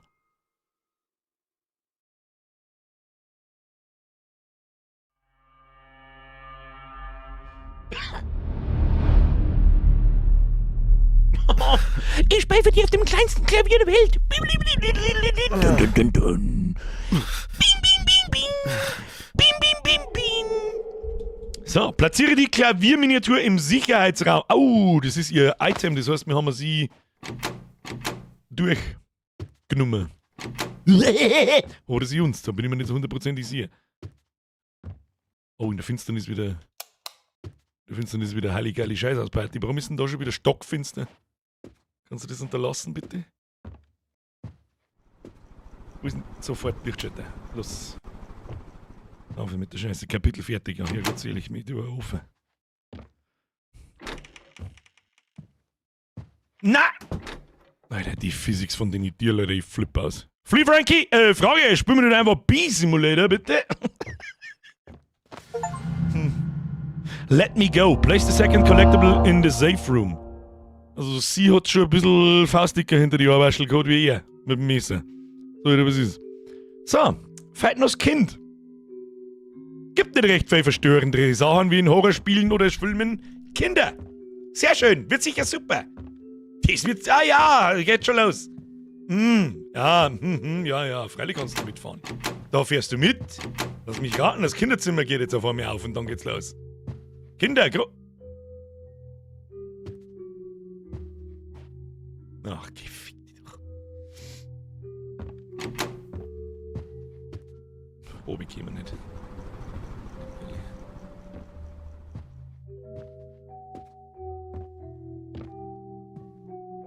Wissen wir alle, was das heißt. Visage-Vibes. Oh, ja. Ah, das ist zu KI generiert. Ah, das hätte man... Du, ihr wunderschöner Schmetterling. Das ist jetzt das Schlafzimmer, das Kinderzimmer auf einmal, aber was ist denn kaputt gegangen jetzt? Oh, hallo. Oh, shit. Moment.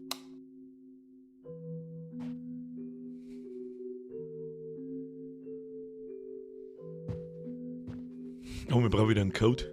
Aber mit dem kann ich noch nicht interagieren. Da kommen wir. Platziere die Zeichnung der roten Tür auf der Pinnwand im Dachboden. Ja, geil. Wusste nicht, dass es noch was Schlimmes gibt wie ein Keller. Der Dachboden. Wunderschön.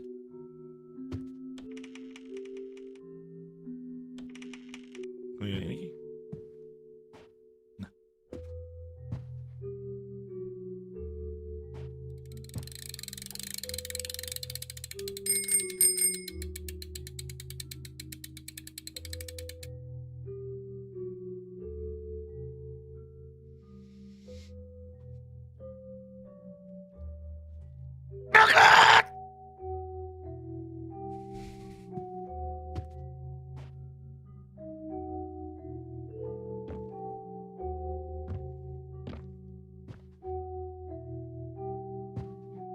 Meine Eule auf dem Jahresmerch schaut nicht so schön aus.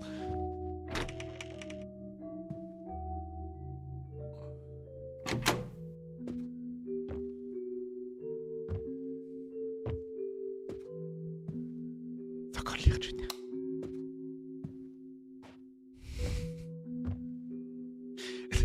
Das ist jetzt das Erste, wo ich sagen muss, die Zeichnungen, das hätte man besser machen lassen können von der KI. Und nicht 100%ig KI-Battle. Was nicht schlimm ist bei kleinen Entwicklern. Ja, natürlich müssen wir mir jetzt da... Ja,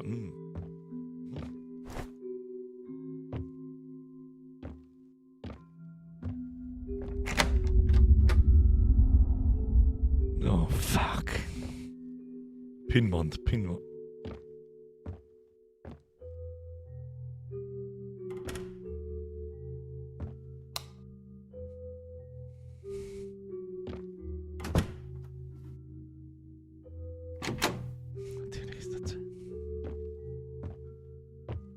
Wie groß ist denn aber auch der Dachboden? Der scheiß Dachboden ist so groß wie mein ganzes Haus!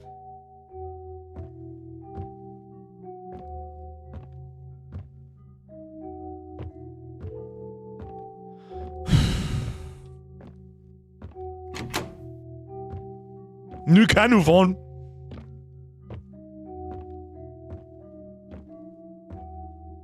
Blackmail. The finest since 1863. Mr. Obvious ist obvious. Suspicious Ick im Dachboden ist suspicious. Mach sofort das Licht aber da ins Gesicht.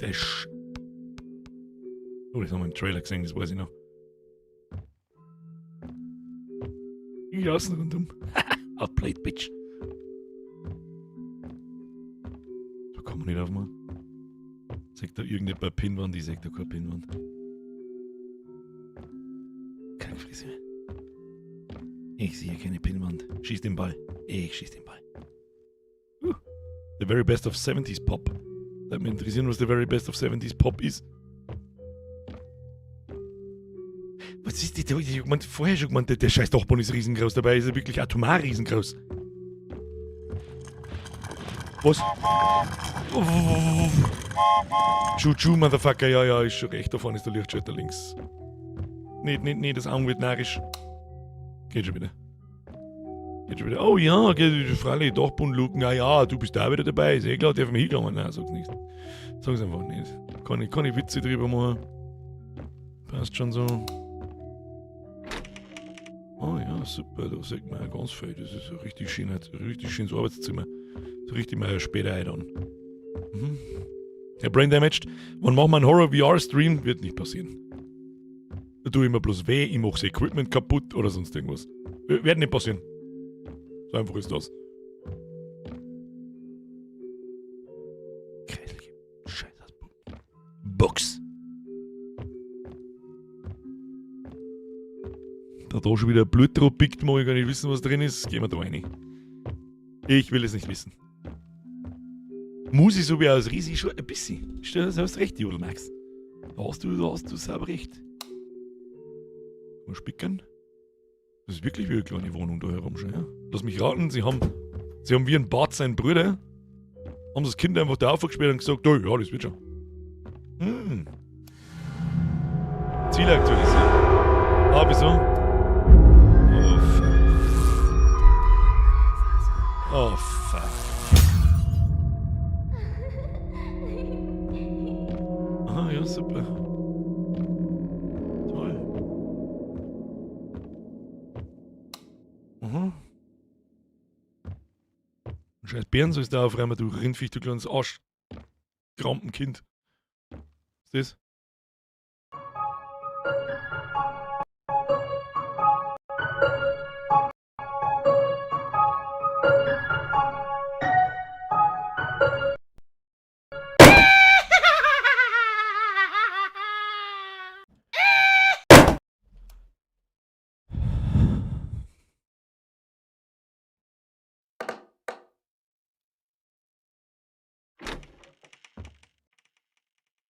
Sim 39. Sim 39. Bitte merken. Natürlich habe ich gewusst, dass da was rausspringt, aber trotzdem, der schreckt man sich. Da hat Nadine hat's verstanden. Warum kann ich da hinterher gehen? Warum kann ich da in so ein Eck reingehen? Das ist seltsam. Wo haben wir? Ach, in dem Kinderzimmer. Im Kinderzimmer hatten wir ein Schloss mit mehr. Nee, ihr müsst es übrigens, euch diesmal nicht in den Chat schreiben, es steht jetzt da. Frage mich nicht warum. Und ich habe so das Gefühl, es gibt keine verfügbaren Ziele, dass wir mir da ziemlich viel so komische Beutel finden müssen, die wir da hinhängen müssen. Naja, gehen wir mal Treppen runter. Was ist denn das da? Scheinwerfer runtergefallen. So, da runtergefallen. Flipnase schreibt Cam. Was ist mit der Cam? Ich hab nichts gemacht. Ja, super! Ja, freilich! Bloß weil man vom Dachboden ins normale Erdgeschoss gehen muss, da auch immer stockfinster sein, in dem Scheißdrecksloch da drin. Grütze fix. Seitlich zum Lichtschalter bewegen. Sehr schön. So. Schubladencheck. Nö. Super. Hinter Treppen schauen. Nichts ist so schön wie Kinderlachen, außer es ist 3 Uhr nachts und du hast gar keine Kinder. War das Fenster schon auf?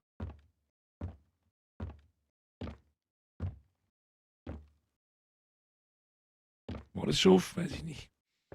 Weiß nicht, Digga. Weiß nicht. Einfach mal wieder zurück aus. Das Ding ist im Visage auch miteinander gestanden. Das gefällt ihnen. Das gefällt die Horrorspiele machen. Das finden sie gut. Leute darauf, stimmt, die haben wir auch noch getestet. Aber mit der Leute kann ich nichts machen. Ich kann nicht interagieren, kann auch nicht aufsteigen. Gehen wir mal zurück aus. Irgendwas knarrt jetzt da schon wieder.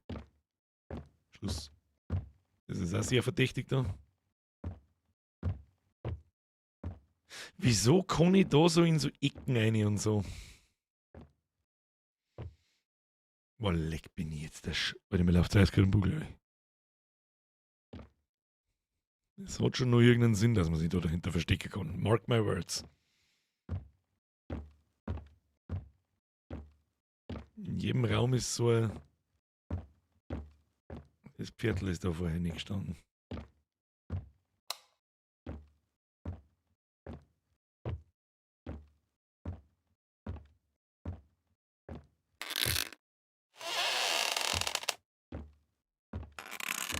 Fotzen. Ich Arschloch. Schrank das wieder zu. Ich geh.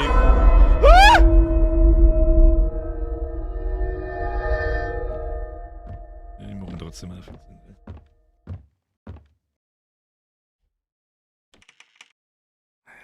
War ich nichts drin. Schnell ins Licht. Schnell ins Licht. Schnell ins Licht, bis der rote Kreis wieder weg ist. Dann passieren nicht so viele seltsame Dinge. Gehen wir wieder. Haben wir gleich fort. Was war denn da gleich wieder drin? Ah ja, nix. Dani mal die schreibt, ich bleibe jetzt dann. Frag mir mal! Ich trau.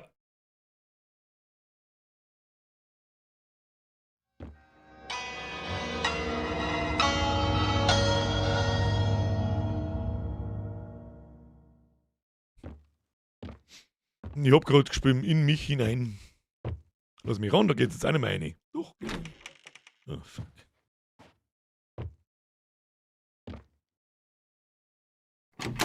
Aber, ne, müssen wir doch in hier. Warte mal. Wo geht's denn da oben?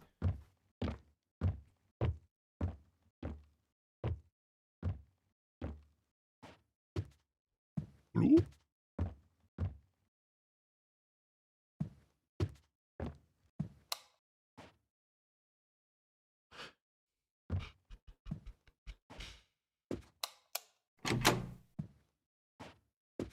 Hey, ihr bitte nicht. Alter, Scheiße geworden.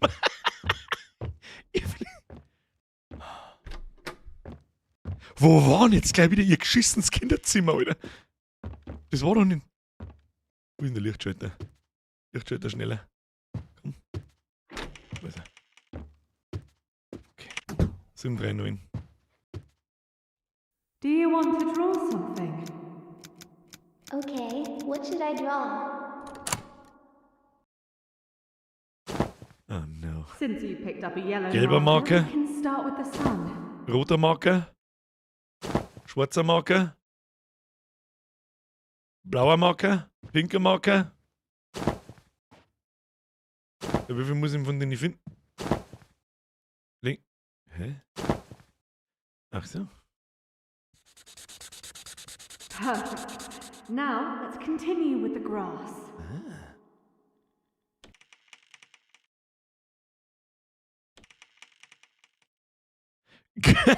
Gelber und roter Marker zum Stream markieren. Oh, ja. Ja. Richtig schon. Oh, I'm going to pick up the phone. You can continue drawing. Black marker. Oh, sie will den Black Marker.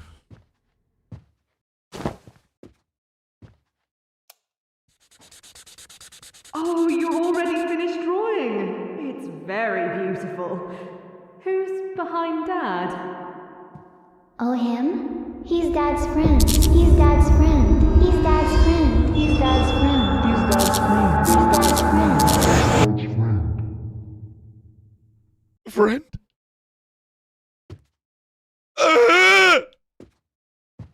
Ich geh rückwärts. Oh shit. Oh shit.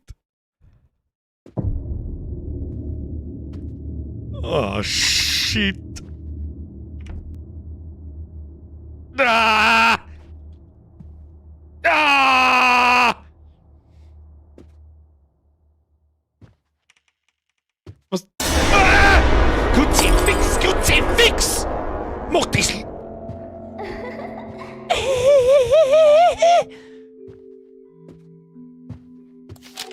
Platziere die Familienzeit auf der Pinwand am Dachboden. Ich möchte das nicht. Ich möchte das alles nicht mehr machen. Ich mag das nicht mehr machen. Lass mich. Lass mich bitte zufrieden. Wo ist denn jetzt da gleich wieder hingegangen? Links. Ja. Guter Punkt. Ah, sehr gut. Ich schwitze wie eine Drecksau. Ich muss mich nach dem Stream duschen gehen. Das haben wir nicht einmal im Horror Oktober gehabt. Kruzifix noch eins. Ja, schiebt der geschissene rote Tier in dein Arschloch. Daniel, ihr habt Spam. Okay, bye. Was? Was ist da, Luigi? Schluss mit Luigi.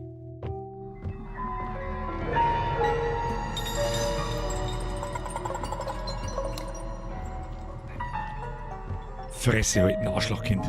Sag, dass es ist. Jetzt muss er voll sprinten. Lichtschalter, Lichtschalter, Lichtschalter, Lichtschalter, Lichtschalter, Lichtschalter, Lichtschalter. Komm. Nice.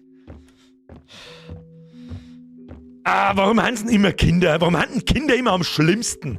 Warum ist das? Warum haben Mütter meistens so dumm, wenn Kinder ganz klar einen Dämonen zeichnen? Wer ist das hinter Papa? Das ist mir ein völliges Rätsel, wie du eine mit 12 Jahren hast kennen. Rind. Bei uns Dumms. Ja, leicht aber gescheit nie und grün, du.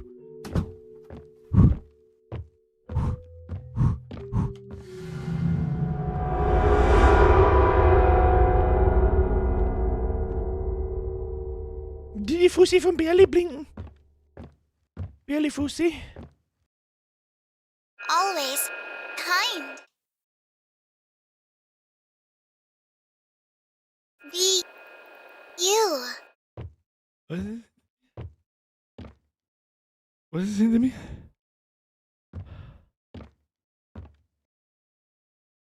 Always kind. Hä? Be you. Hinter dir? Always kind. Always behind?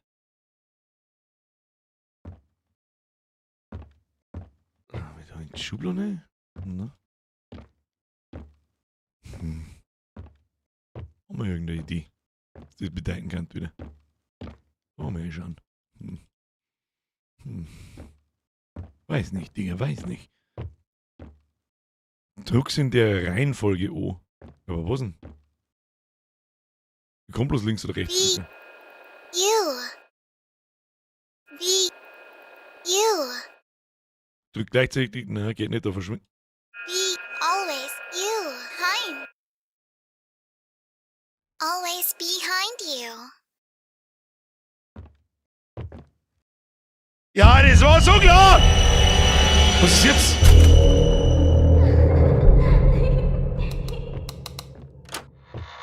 Strom ist was? Was? Was?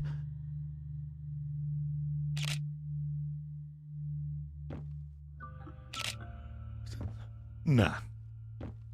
Na, na. Na. Na. Nein. Na.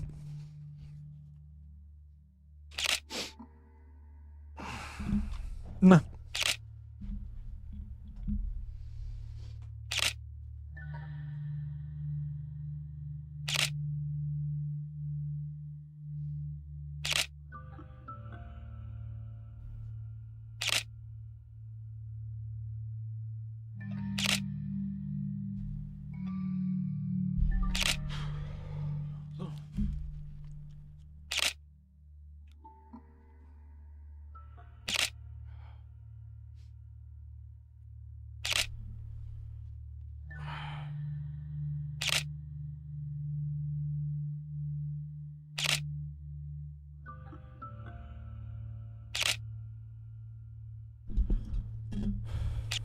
Ja, Mann, was muss ich nie wieder machen in meinem Leben?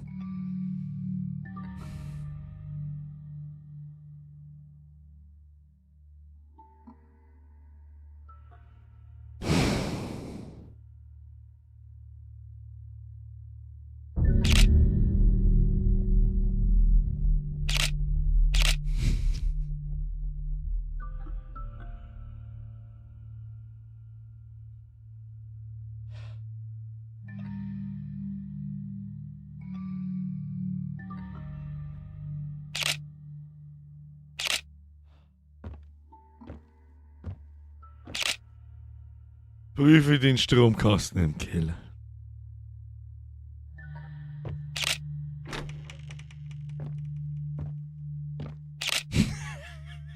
Oh, leck ist das. Mies. Oh, leg mal, du Fotzen, arschfickender Hurensohn. Scheißdreck, du. Geh mal einfach in der Finstern, drück mir einfach gar nichts. Ja, der Lichtschalter blinkt eh.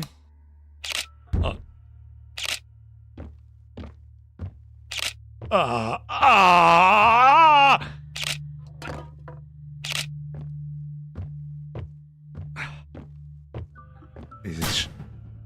Dieses Scheißding drücke nicht, solange ich irgendwo einen Batzen Licht sehe. Kannst du knicken, mein Freund. Ah ja, musst du mal anschmeißen, was du möchtest. Leg mir am Arsch.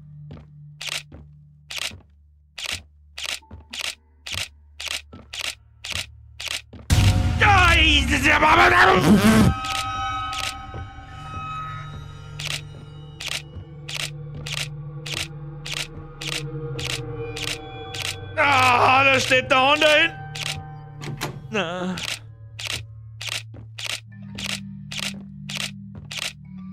Die Scheibe gar nicht. Leg mir doch am Arsch, Alter.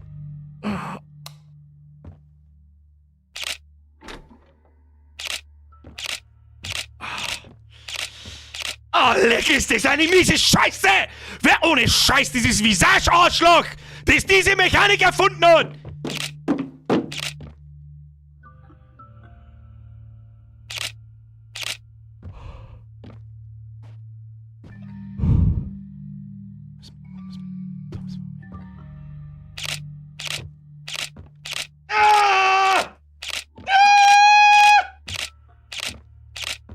War doch nicht das Kellertier irgendwo! Ah! Kruzifix! Jason.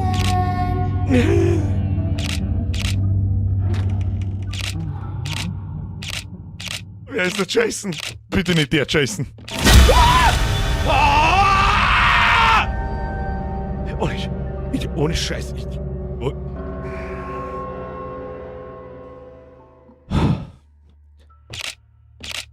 Oh, und der scheiß verfickte Stromkasten. Druck einfach durchgehen, da kann nichts passieren. Der war da hinten. So, nicht mehr drücken, einfach auf den Stromkasten, schalten den Strom wieder ein, halt die Schnauze. Komm. Mhm. Sehr gut. Ist nicht sehr gut. Lass mich raten, da ist es drin. Da ist gar nichts drin. Ich sehe überhaupt nichts. Da ist nichts drin. Oh, leck mich am Arsch, ist diese leck mich doch. Wo haben wir ihn jetzt wieder, Alter? Oh no, das stinkt nach Laufe. Oh no. Ach. Ich finde den Schlüssel und öffne die richtige Tür, um zu entkommen. Oh no, ich bin schon wieder verfolgt, oder? Ach. Wanna play? Oh shit. Oh, ich kann jetzt schon wieder nicht laufen.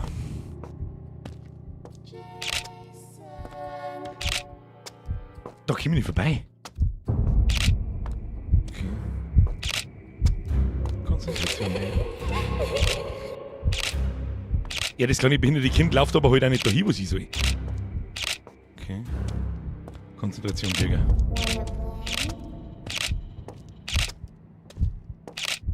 Wenn irgendjemand einen Schlüssel sagt.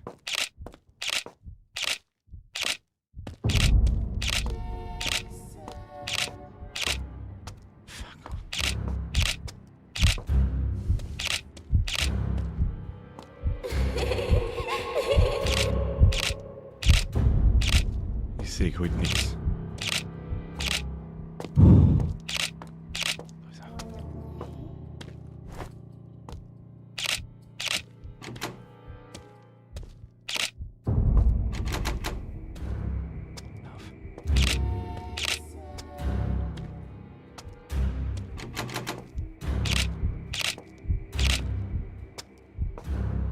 Wir haben wieder ein bisschen Stamina.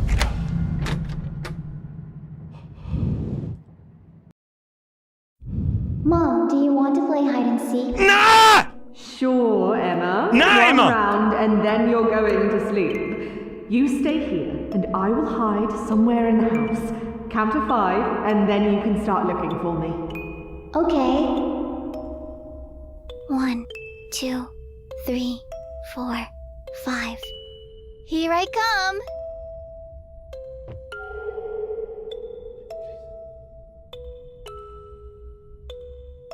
Bin jetzt das behinderte Kind und muss jemanden finden. Oder?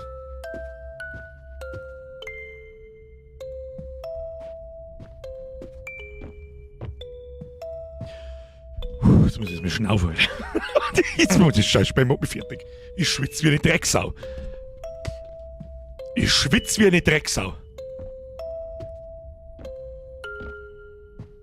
Wo darf ich mich in diesem Scheißhaus verstecken? Im Keller? First whistle. Das war da oben. Upstairs. Damit man mal wieder was spürt im Leben. Herr Hannes, Dankeschön. Ja. Er ist noch Narnia gegangen. Ja, ich weiß. Herr Taunus.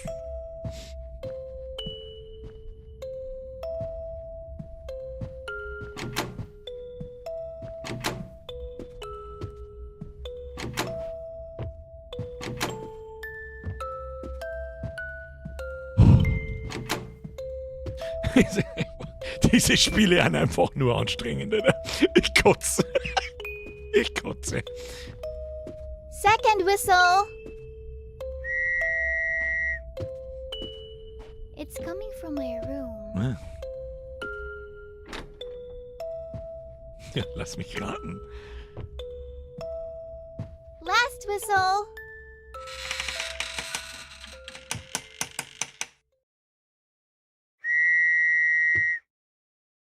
Found you. You're in the wardrobe.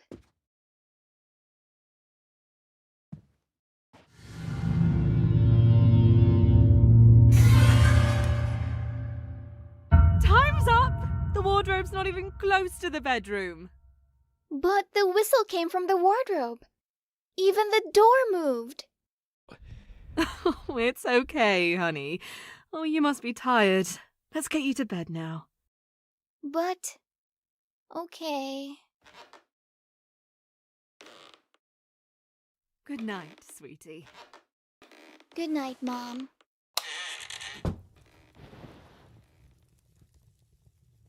Bitte nicht, jetzt im Schrank irgendwas umeinander rein, bitte nicht.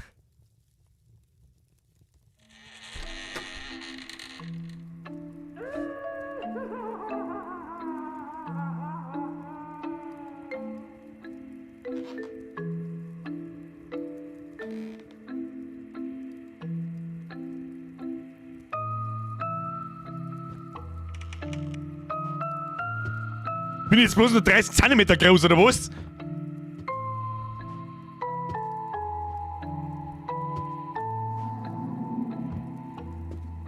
Was ist denn jetzt kaputt?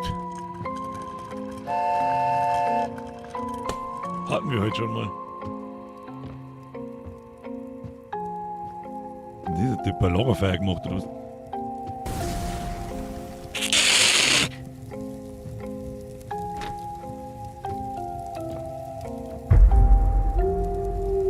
Du hast einen Donut fallen lassen. Der gute Schlumpf-Donut. Oh, du beschissenes Arschloch, Alter. Gott, fix ja halt die Schnauze langsam klar zu machen. Mir reicht's jetzt!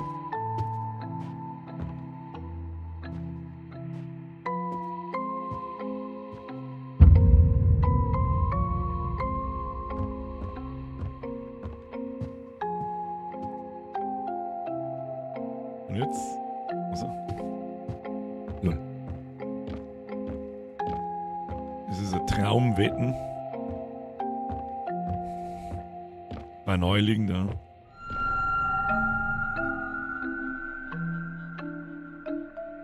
Weiß ich nicht, was das heißt, erkenne ich nicht. Ah ja. Luthor-Vibes.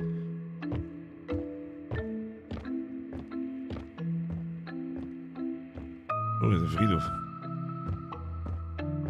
Ich denke nicht, dass wir da rein wollen, aber ich fürchte, wir müssen da rein. Ist da vorher eine Figur gestanden, oder nicht?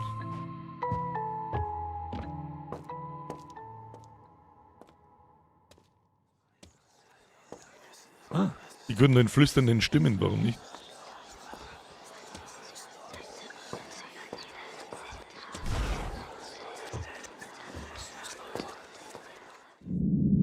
Die Statuen haben sich gerade angefangen zu bewegen.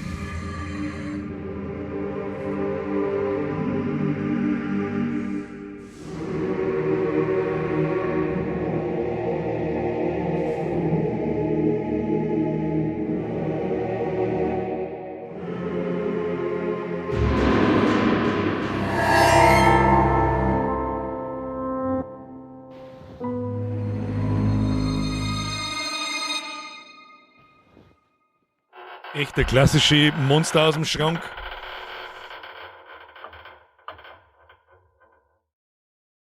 Ach du Mistsau. Wer erinnert sich noch an den Visage-Schrank? Der war asozial. Mein Gott, wo sind wir jetzt wieder? Kann es endlich 10 werden? Oder 10 nach 10.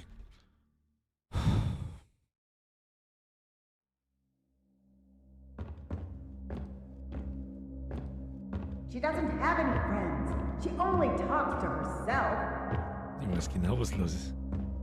Emma, what is wrong with you? Tja, Emma, verzeih's uns, was ist wrong with you? Look at me when I'm talking to you. Oh, leck, oder fick dich doch dann! Ah!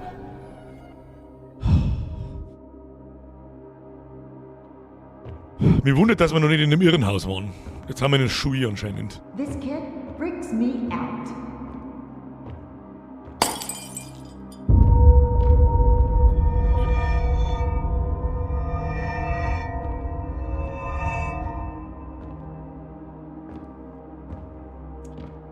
So, kann ich jetzt bloß da gehen? Und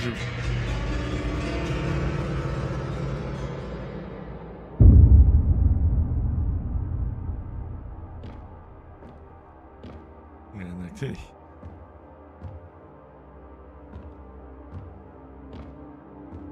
Nicht wieder ins Gesicht davon, bitte nicht. Nicht. Nicht. Nicht. Nicht. Irrenhaus, Schuhe, wo ist der Unterschied? Hör jetzt auf mit Spitzen um mir zum Schmeißen! Wenn du noch einmal einen Planeten nach mir schmeißt, werde ich richtig sauer. Okay, einfach Vollgas durch. Kim, gib ihm. Gib ihm. Gib ihm. She tried to strangle one of her classmates. Komm. Gas. Ja. Vollsprint. Scheiße, ich seh nichts mehr. Jetzt halt. Ja, ja, nur ein bisschen. Schick dich. Los, los, los. Ich schau einfach nicht hin. Es wird schon. Komm. Ja, sehr gut. Das nehmen wir jetzt. Ja, das war so klar. Oh, jetzt werden es Gott sei Dank ein bisschen inflationär, die Jumpscares, sind sie mir ganz so tragisch. Aber der Spinnt der Erste hat mich, fick dich doch dann. Lass mich raten, ich muss zum 18. Mal in den Dachboden auf, von ganz und. Anomalie ist mittlerweile bei Brechdurchfall. Geil. Soll ich das halten? So wie kleine Kinder beim Bieseln.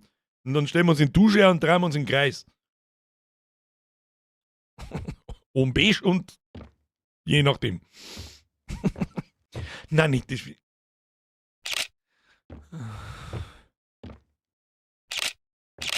Tja, geh rechts runter, damit rechnest nicht. Ich sehe das Ding blinken, brauche ich Kamera nicht. Trigger die kann ich komischen Sachen.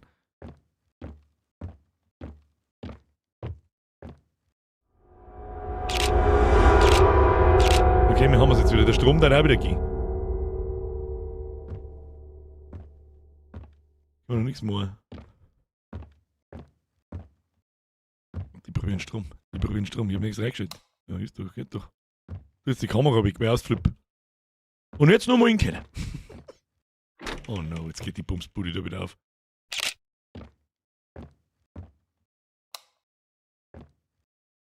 So. Keine verfügbaren Ziele. Schauen wir mal da drin nochmal genau umeinander. Da ist jetzt alles ein bisschen auseinanderpümmelt. Was ist da los? Herr Stefan! Mir ist wieder ein Sechser. Schluss jetzt mit Rumdonaten. Es ist halt völlig aus dem Ruder gelaufen. Ich weiß nicht, was da passiert ist halt. Mehr sind ihr. Normal ist dann immer irgendwo gleich ein blinkender Hinweis gewesen. Die dritte Zeichnung anschauen. Ja, das sind aber so, wir müssen die Beutel triggern und dann da aufverbringen. Ich schätze, dass wir Not 3 brauchen. Oh, da ist eine Hand. Vielleicht wieder ins Kinderzimmer zurück, aber das glaube ich nicht. Mal kurz stehen bleiben, ob irgendwo was blinkt. Na, dann gehen wir noch mit Treppen runter, schauen, was da los ist.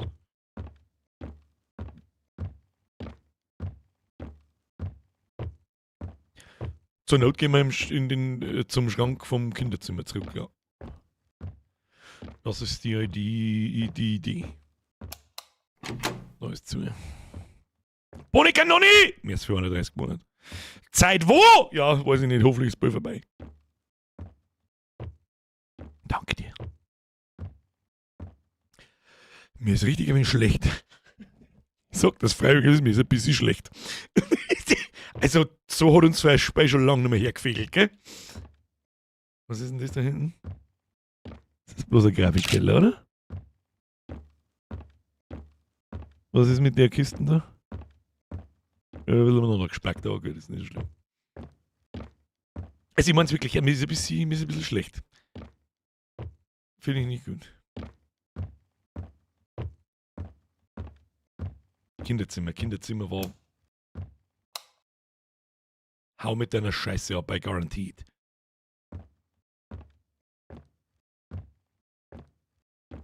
Warum ist unser Augen aber also...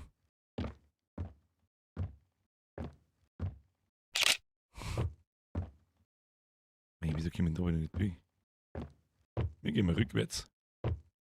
Ich komme da nirgendwo vorbei, was soll denn die Scheiße jetzt? Gut, vielleicht sollte man in der Mitte durchgehen, du Trottel. Okay, passt. Oh.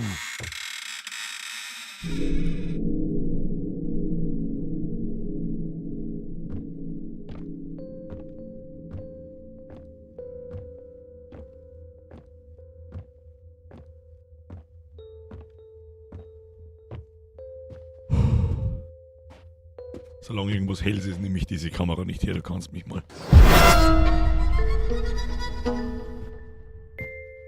Nicht nach hinten schauen. Was steht da? Bihu.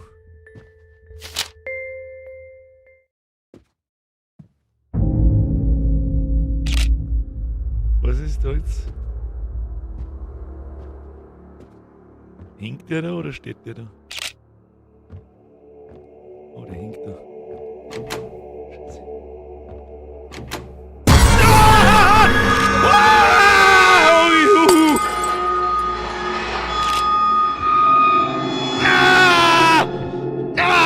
Gott! Tür blockiert, dein Mom ist blockiert!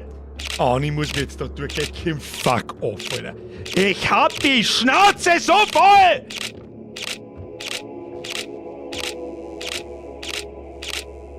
Was ist da? Da blinkt was.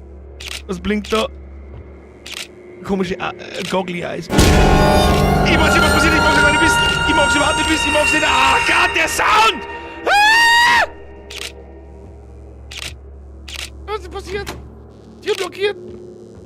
Was? Ah, wo muss ich denn? Da gehen wir geradeaus ohne Blitzen. Oh, Hamona wird. Birgbert, du Pimmler! Wegen dir habe ich kurz ernsthaft überlegen müssen, ob ich das Licht im Bad anmache. Wegen mir. Weil ich irgendwas dafür kann! Hamona wird merci dir. Du bist da schon sehr lange dabei. Deinen Namen habe ich schon lange nicht mehr gelesen, aber du bist schon... Ich kann mich nicht konzentrieren, das tut mir so leid, aber...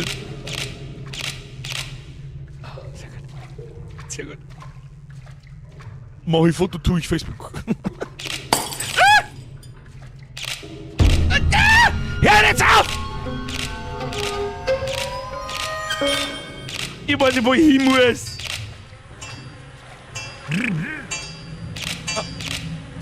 Oh, shit. Nein, nicht right behind me! Nein.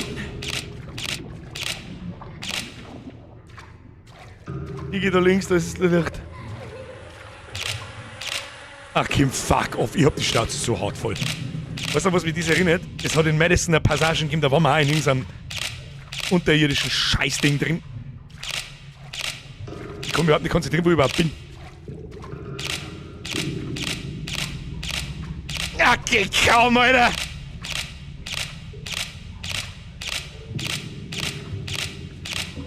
Bild, beim Licht, Bild. Da war nicht Sitz, sondern wenn Scheiße. Hab ich nicht. Ich sag das, was es ist. Ich kann mich nicht mehr konzentrieren. Da brauche ich euch dazu. Beim Licht. Gehen wir, ich weiß nicht, wo ich hergekommen bin. Ich gehe mal wieder zurück aus. Also ich glaube zumindest, ich gehe zurück aus. Alter, das ist das. Ah, da. Oh, schick gesehen, Leute. Schick gesehen, Leute. Wo ist der? Okay.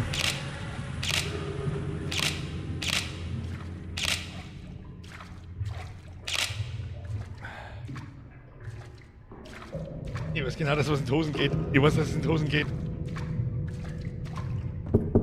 Ja, ich glaub, woanders. Hm? Hallo?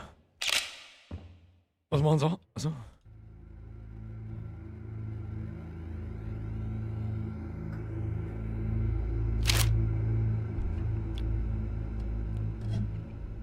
Ne, oh.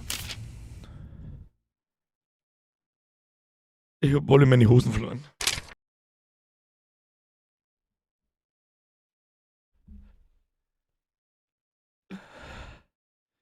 Eine brauchen wir.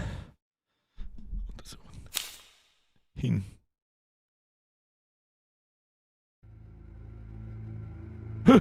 Bier. Bier ist glaube ich nicht. Juhu.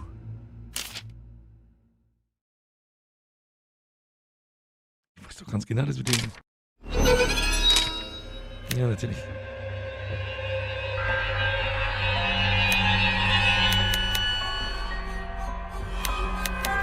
Die Kamera geht nicht mehr. Ja, und jetzt?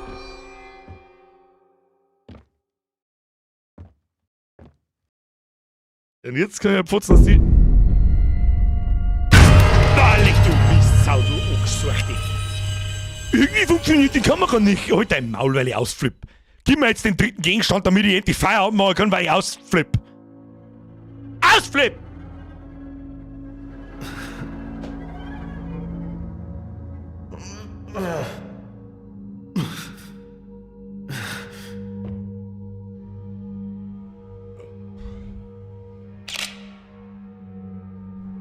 Wir müssen aber nicht zum Bandscheibenvorfall. Bibi Hupu. Das gefällt mir.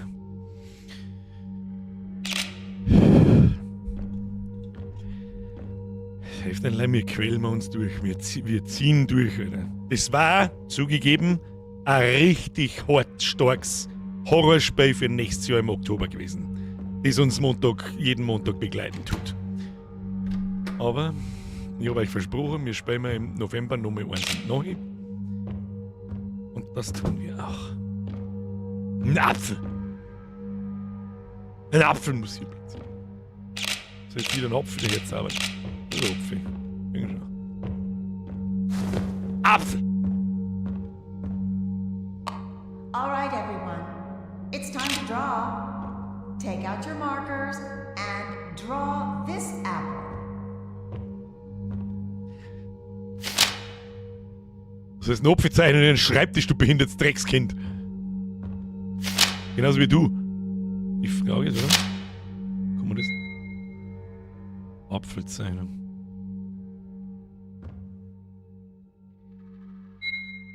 Apfel! Was genau soll das jetzt? She draws creepy things and scares everyone with her behavior. She even tried to hurt herself.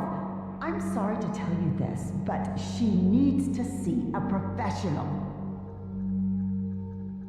Wenn mein Kind sowas zeichnet, dann ist der einzig Professionelle, den ich da hole, ein Hitman.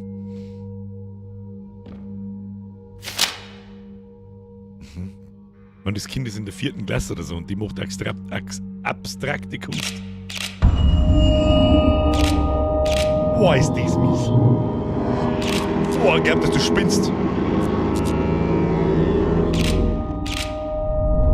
Und jetzt? Ah, ja, der Aufwand!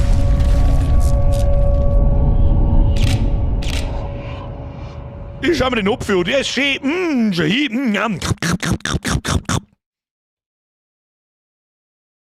Und jetzt? Kann ich Pfotzen wieder ans Tisch gehen, oder was? Super. Ist da hinten irgendwas?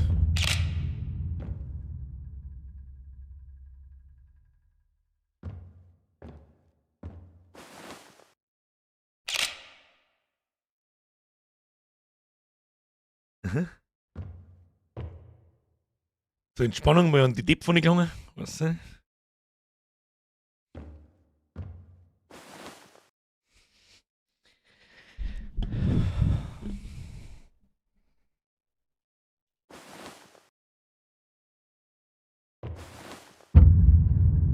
Ja klar.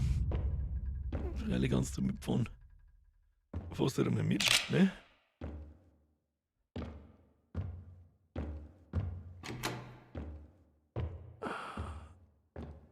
Ja, und jetzt sind wir wieder da. Noch mit Betteln anschauen, oder? Das hilft mir alles nicht weiter im Leben. Nix hilft mir da weiter in meinem Leben drin. Und einen Apfel noch mal nehmen? Apfel.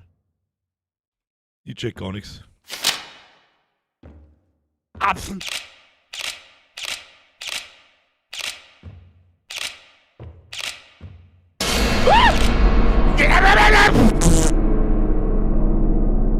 Mann, Kind, nimm deinen Apfel und das Stick dran, oder was weiß ich, was du tust. Aber lass mich jetzt in Ruhe da.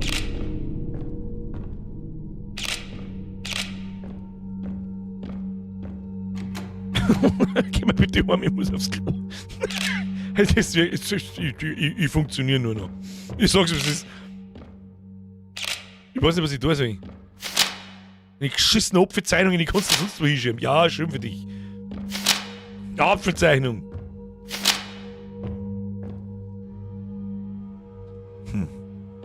Das eine Beutel leicht. Da leichten alle 4 Beutel.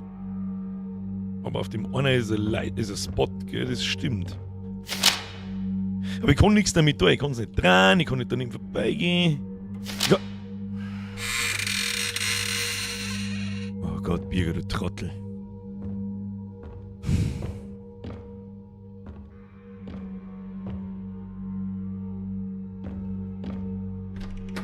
Okay, weiter geht's. Warum stehen denn da Schuhe? Warum? Nicht. Nein, nicht, ich mag kein Spiel, ich spiele nicht.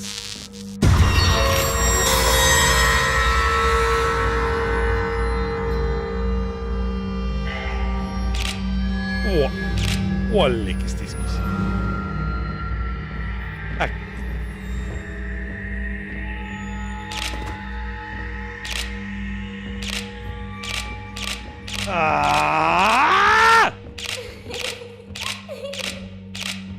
Kein Spind schmeißen, bitte nicht!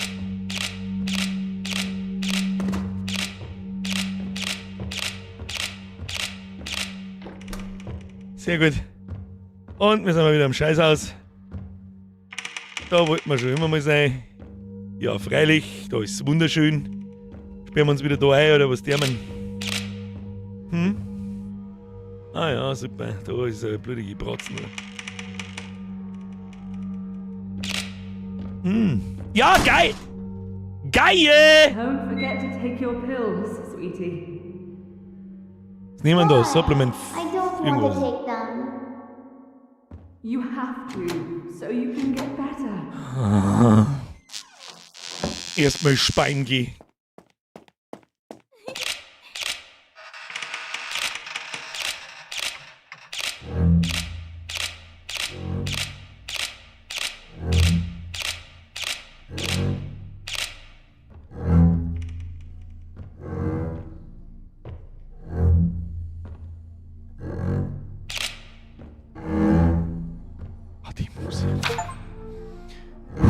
Hallucinations, read Emmas Diagnosis. Patientenbericht Emma, Datum 4. Dezember 1968. Emma wurde mit Schizophrenie diagnostiziert, gekennzeichnet durch auditive Halluzinationen und wahnhaftes Denken. Sie wurde mit antipsychotischen Medikamenten behandelt, die für die Behandlung dieser Symptome von entscheidender Bedeutung sind, da sie die Gehirnchemie stabilisieren. Hat ja richtig gut geklappt. Eine konsequente Einnahme der Medikamente ist entscheidend für die Aufrechterhaltung ihrer geistigen Stabilität. Fortlaufende Überwachung und Unterstützung werden empfohlen. Toll.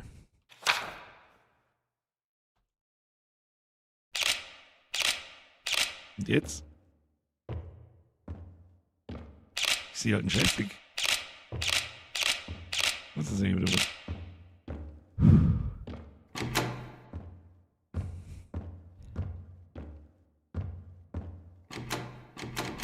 Scheiße. Irgendwie funktioniert die Kamera jetzt auf einmal nicht mehr. Ja, Dankeschön. Und jetzt können wir Pfotz ins Tisch gehen, oder? Gehen wir rückwärts, Kim. Oh, da gehen wir da Balli.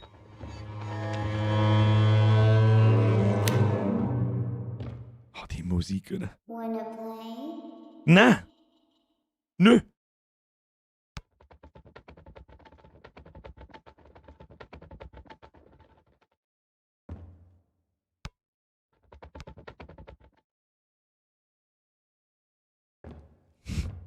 Kommt der Pro-Gamer Horror Spieletrick 9000.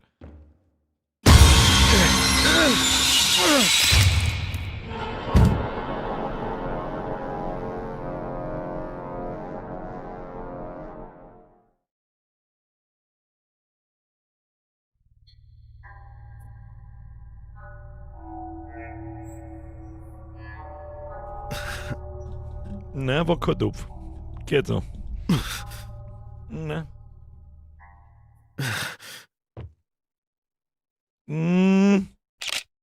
Ich habe nämlich auch das Beutel noch. Das seht ihr bloß nicht, weil ich davor sitze da. Hier, Beutel habe ich noch. Das hat ja gut funktioniert. Ist absolut recht. Absolut richtig, Freier. So, wir haben wieder da herum, oder?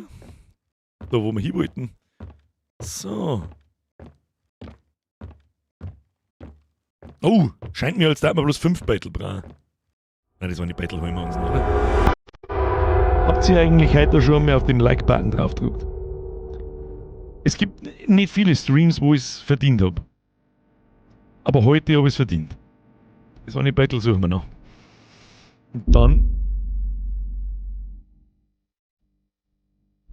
kannst du mich mal massiv gern haben.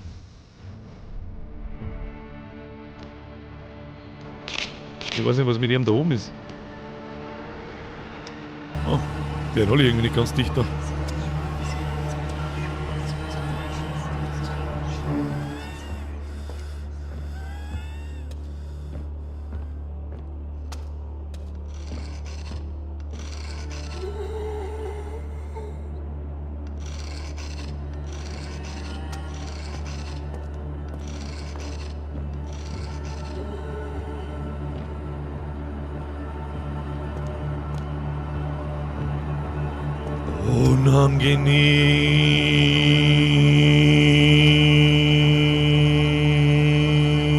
Unangenehm.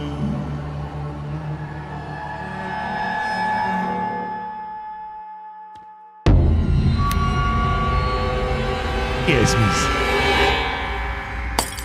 Oh, no. Victim lost, suffocate, ill, alone. Oh no. Irgendjemand hat sich aufgehängt. Ah ja, suffocate, bla, okay. Betrayal. Ich geh da rein. Ich geh da mal rein. Oder auch nicht. Kamera funktioniert immer noch nicht. Delusional. Ah, jetzt wird's dann langsam asozial. Ich will nicht mehr. Danke, du. Spring im Boot rein, das saufen wir uns selber los. Fotoapparat geht nicht mehr. Irgendwie funktioniert die Kamera nicht. Das ist schon... Nein, ich mag keine Games mehr spielen jetzt. Es ist Schluss mit Games. What kind of game, Dad? We'll hold our breath. Komm mal, voll raus! And the Ja, one ich bin aber da! longest Zeig's mal! wins. Merci für die Mitgliedschaft. Ich glaube, warst du Okay. heute Nachmittag. Bin mir nicht ganz sicher, ich glaube aber schon. 2, 3. 10 Minuten später. Ich hab nichts mehr. Was du das?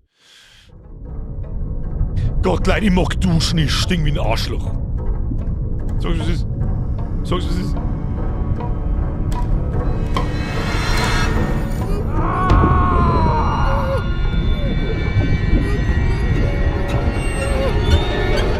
hell is going on here? Nothing, darling. We're just playing a game.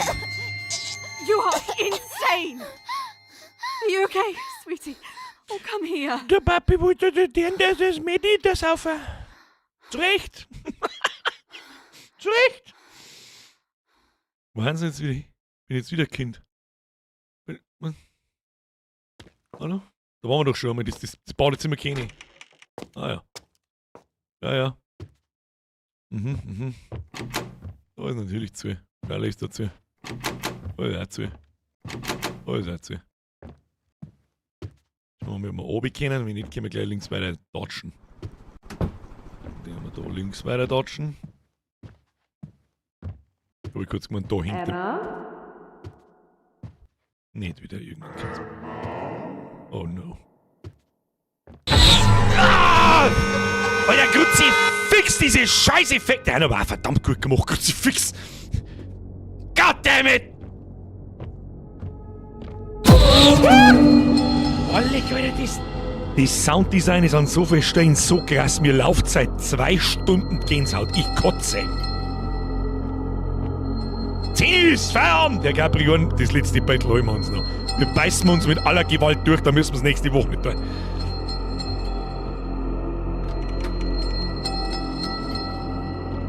Ah ja, super. Aha.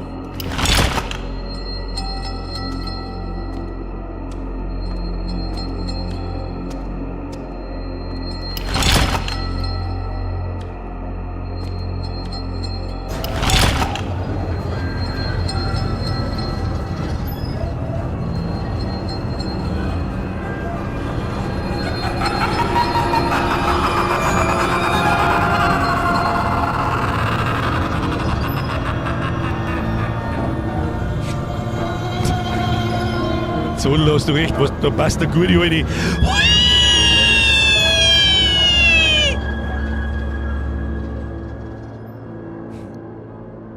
Das ist wie in der Spilo.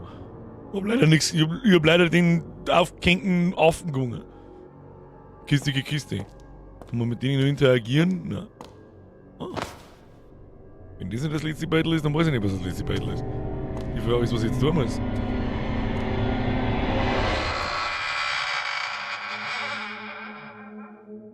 Ah ja. Ganz eine starke Szene gerade gewesen. Richtig gut gemacht gewesen.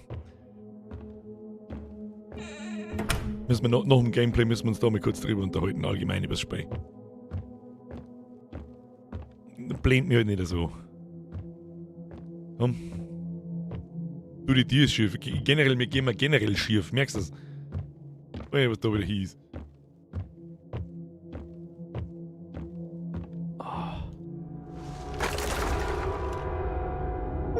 Warum Kamera so weiter jetzt? Collecting Memories. Collect all of Emma's drawings. Ah ja. Mhm. Das ist schon hell, da bleiben wir, da ist schon. Mich würde interessieren, was du zu Steam Machine sagst, Birgit.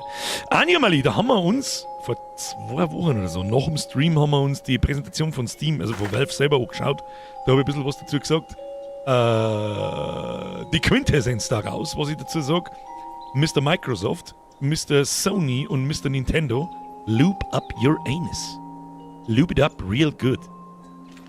Das ist mein Fazit dazu.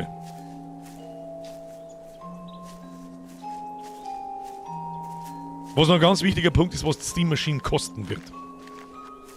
Aber Valve hat da schon ein bisschen was dazu gesagt und gesagt, ja, so viel wie ein PC. Braucht vielleicht der Rest der Konsolieros nicht so viel Loop.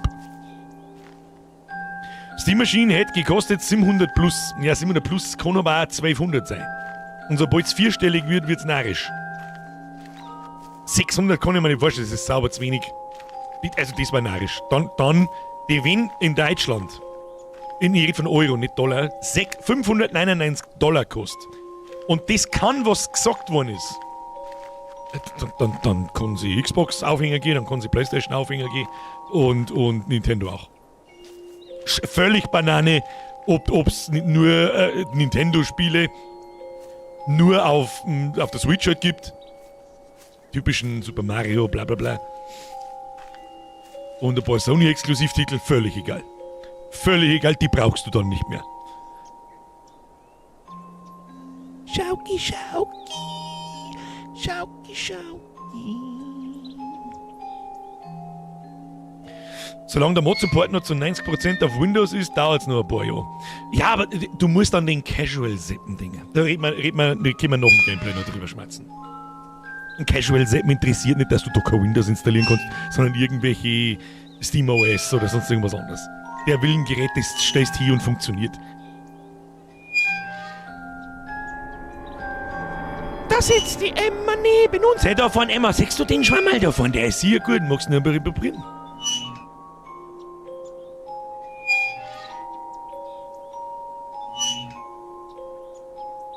Ich kann übrigens nichts tun, schau immer von da ist ein Pfifferling, der ist auch gut. Das ist auch gut. Kannst du Raui fressen. Es wird vermutet, dass die Maschine 800 Euro kosten wird. Ich sage 899. Und was genau war das jetzt? Da können wir wirklich durchgehen, gell?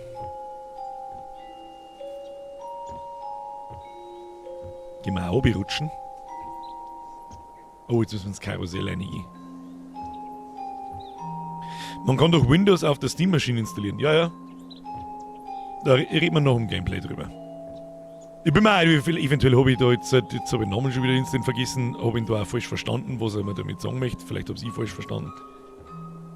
Kann ja auch sein.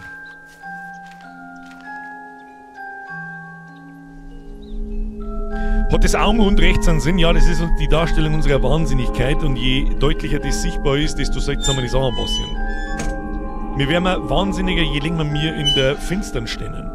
Irgendwie geht das Augen da aber nicht mehr zurück und wird immer mehr. Deutlich aus wie Sasch gestohlen. Gestohlen ist das falsche Wort, abgeschaut. Tja, Emma. Jetzt haben wir ein dünnes Seil genommen, dass sie so komisch drin hängen. Herr Koppel, für uns ist die Steam-Maschine nicht gedacht. Natürlich kaufen wir keine Steam-Maschine, was soll ich damit? Wenn ich einen 5000 Euro Rechner da stehen habe. Den kommen wir gleich dazu. Schmerzen wir kleiner. Das ist nämlich ein interessantes Thema.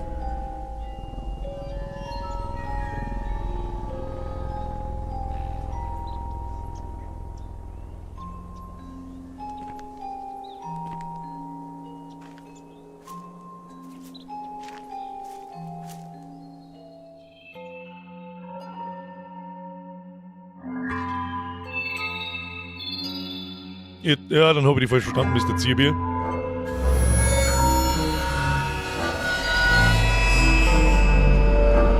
Emma, können wir jetzt dieses verdammte Kapitel beenden? Ich habe die Schnauze voll. Verstehen Sie? Ich möchte nicht mehr. Drink, Mom? Okay. Get into this chest, and when she comes, get out and scare her. But I'm afraid to get in there. Don't be scared. It'll be fun. Okay then. Was schließen wir da draus, Herr Zierbier?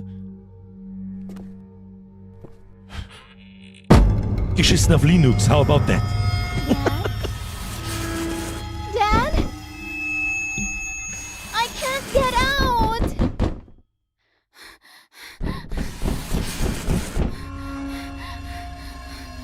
Please get me out of here! I can't breathe! Da hat uns jetzt der Pfarrerbab umgebracht. Sehe ich das richtig, weil der uns in Kisten eingesperrt hat?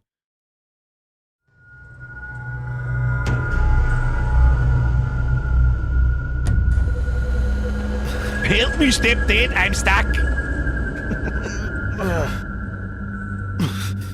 Jetzt haben wir wieder bei... Oh, der war vorher aber noch nicht da, den hätte ich gesehen. Den hätte ich gesehen.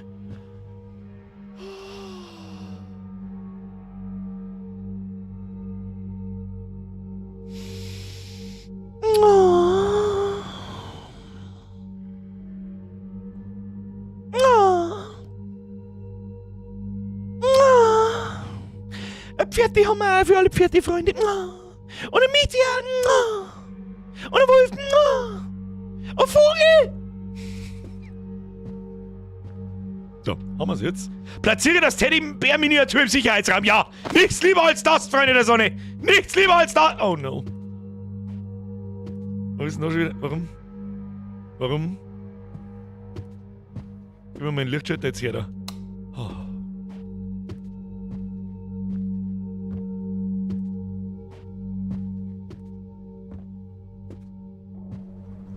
Ich trau dem Spei keinen Meter mehr. Fick dich bloß.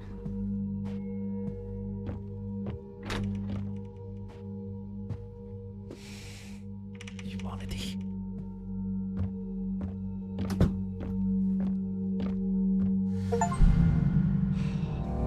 I can't breathe. Place the third collectible in the safe room.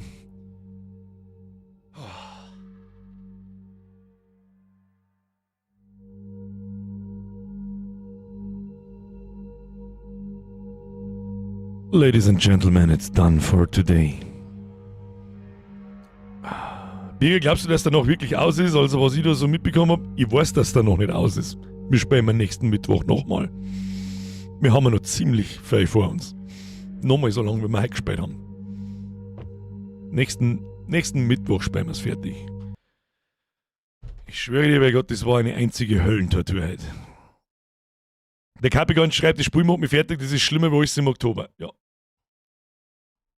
Ja. Tja, wir müssen es aber fertig spielen können. Und das kriegen wir auch heute nicht mehr fertig, weil da brauchen wir bis um 12 Uhr. Mindestens. Mindestens. Ich hoffe, dass ich mich nicht verschaut habe, sagen wir es so.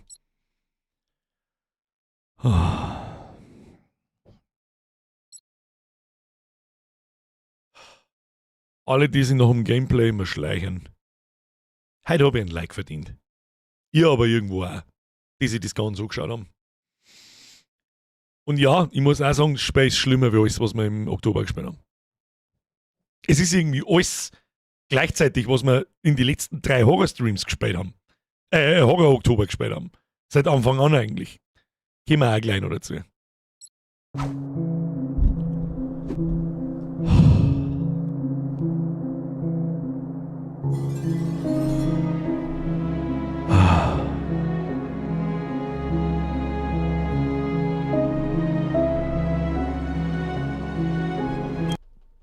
Mach die Musik zu, aber Ausflip.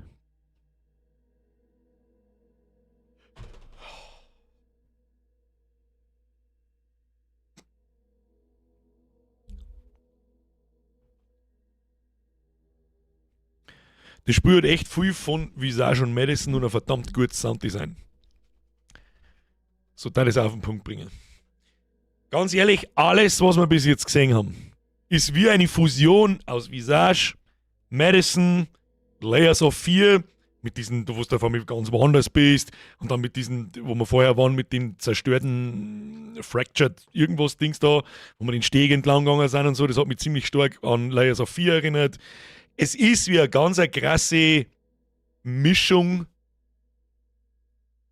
aus all diesen Spielen. So. Da hat man sich sehr viel bei Visage abgeschaut, das mit der Kamera ist aber offensichtlich, das mit den Geisterdinger von Luto, mit den Hodern und so, gut.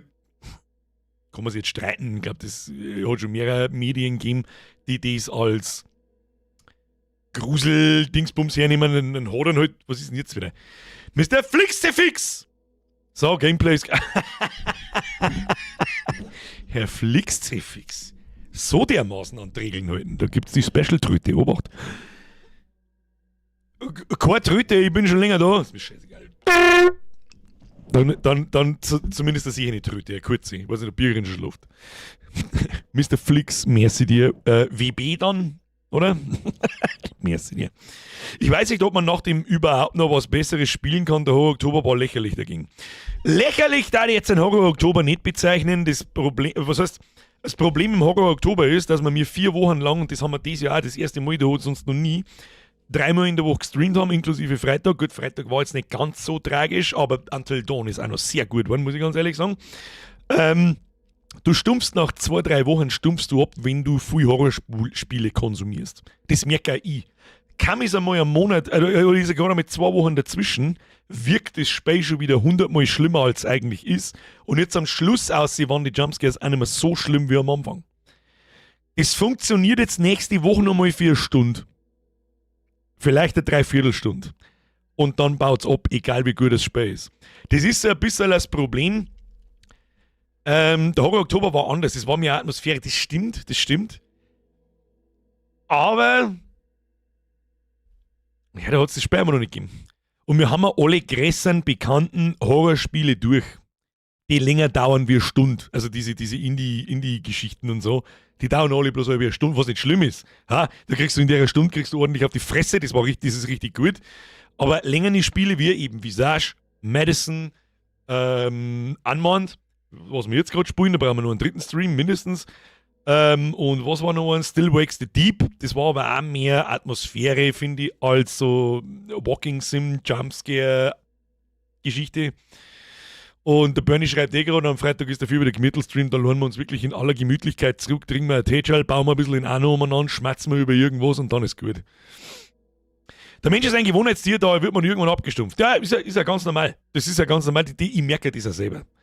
Oh, Hellseed war auch ganz stark. Hellseed war auch ganz stark. Also ich habe immer, zumindest ist so der Plan, in jedem Horror-Oktober ein größeres Spiel, das wir jeden Montag spielen, den ganzen Oktober durch, wo wir 3-4 Streams brauchen. Und am Mittwoch halt die Indie-Games. Das war die perfekte Mischung. Aber leider gingen uns halt langsam die längeren Horrorspiele aus. So ein bisschen. Ich weiß ja keins mehr, das wir noch nicht gespielt haben. Deswegen hoffe ich, dass nächstes Jahr welche kommen. Deswegen bin ich ja ein kleines bisschen erzürnt, dass wir das jetzt schon ausgepackelt haben, weil das war perfekt für nächstes Jahr. Perfekt. Das perfekte Montagsspiel, das wir 3-4 Mal spielen können. Perfekt. Aber das spielen wir heute jetzt nicht. Hellseed war asozial, bestätige, ja. Der Sibier schreibt, was den Freitag ist wieder auch noch. Jawohl, fix und ich muss am Christkindlmarkt. Ja, müssen die eigentlich auch, aber was soll ich machen?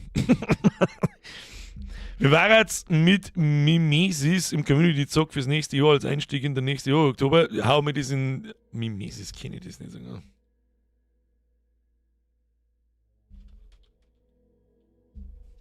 Nein, was ich gemeint habe, war Cordosis.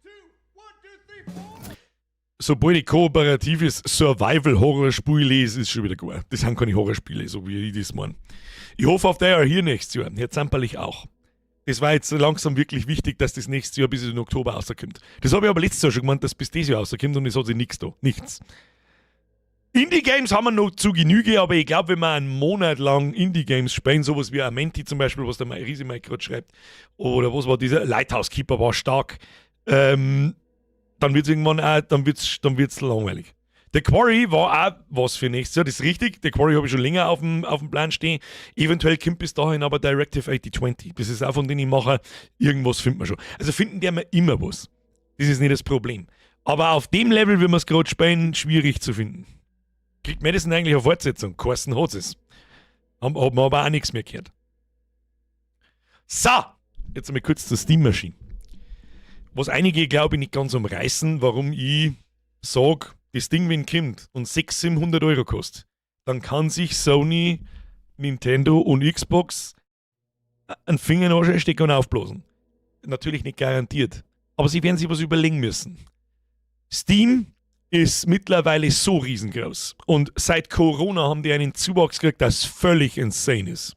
Das ist eine der, wissen auch viele nicht, bei Steam arbeiten, ich kenne keine genauen Zahlen, aber die Zahlen sind narrisch. Wenn ich jetzt ein bisschen übertreibe und jemand weiß die Zahlen auswendig, dann korrigieren Sie mich bitte.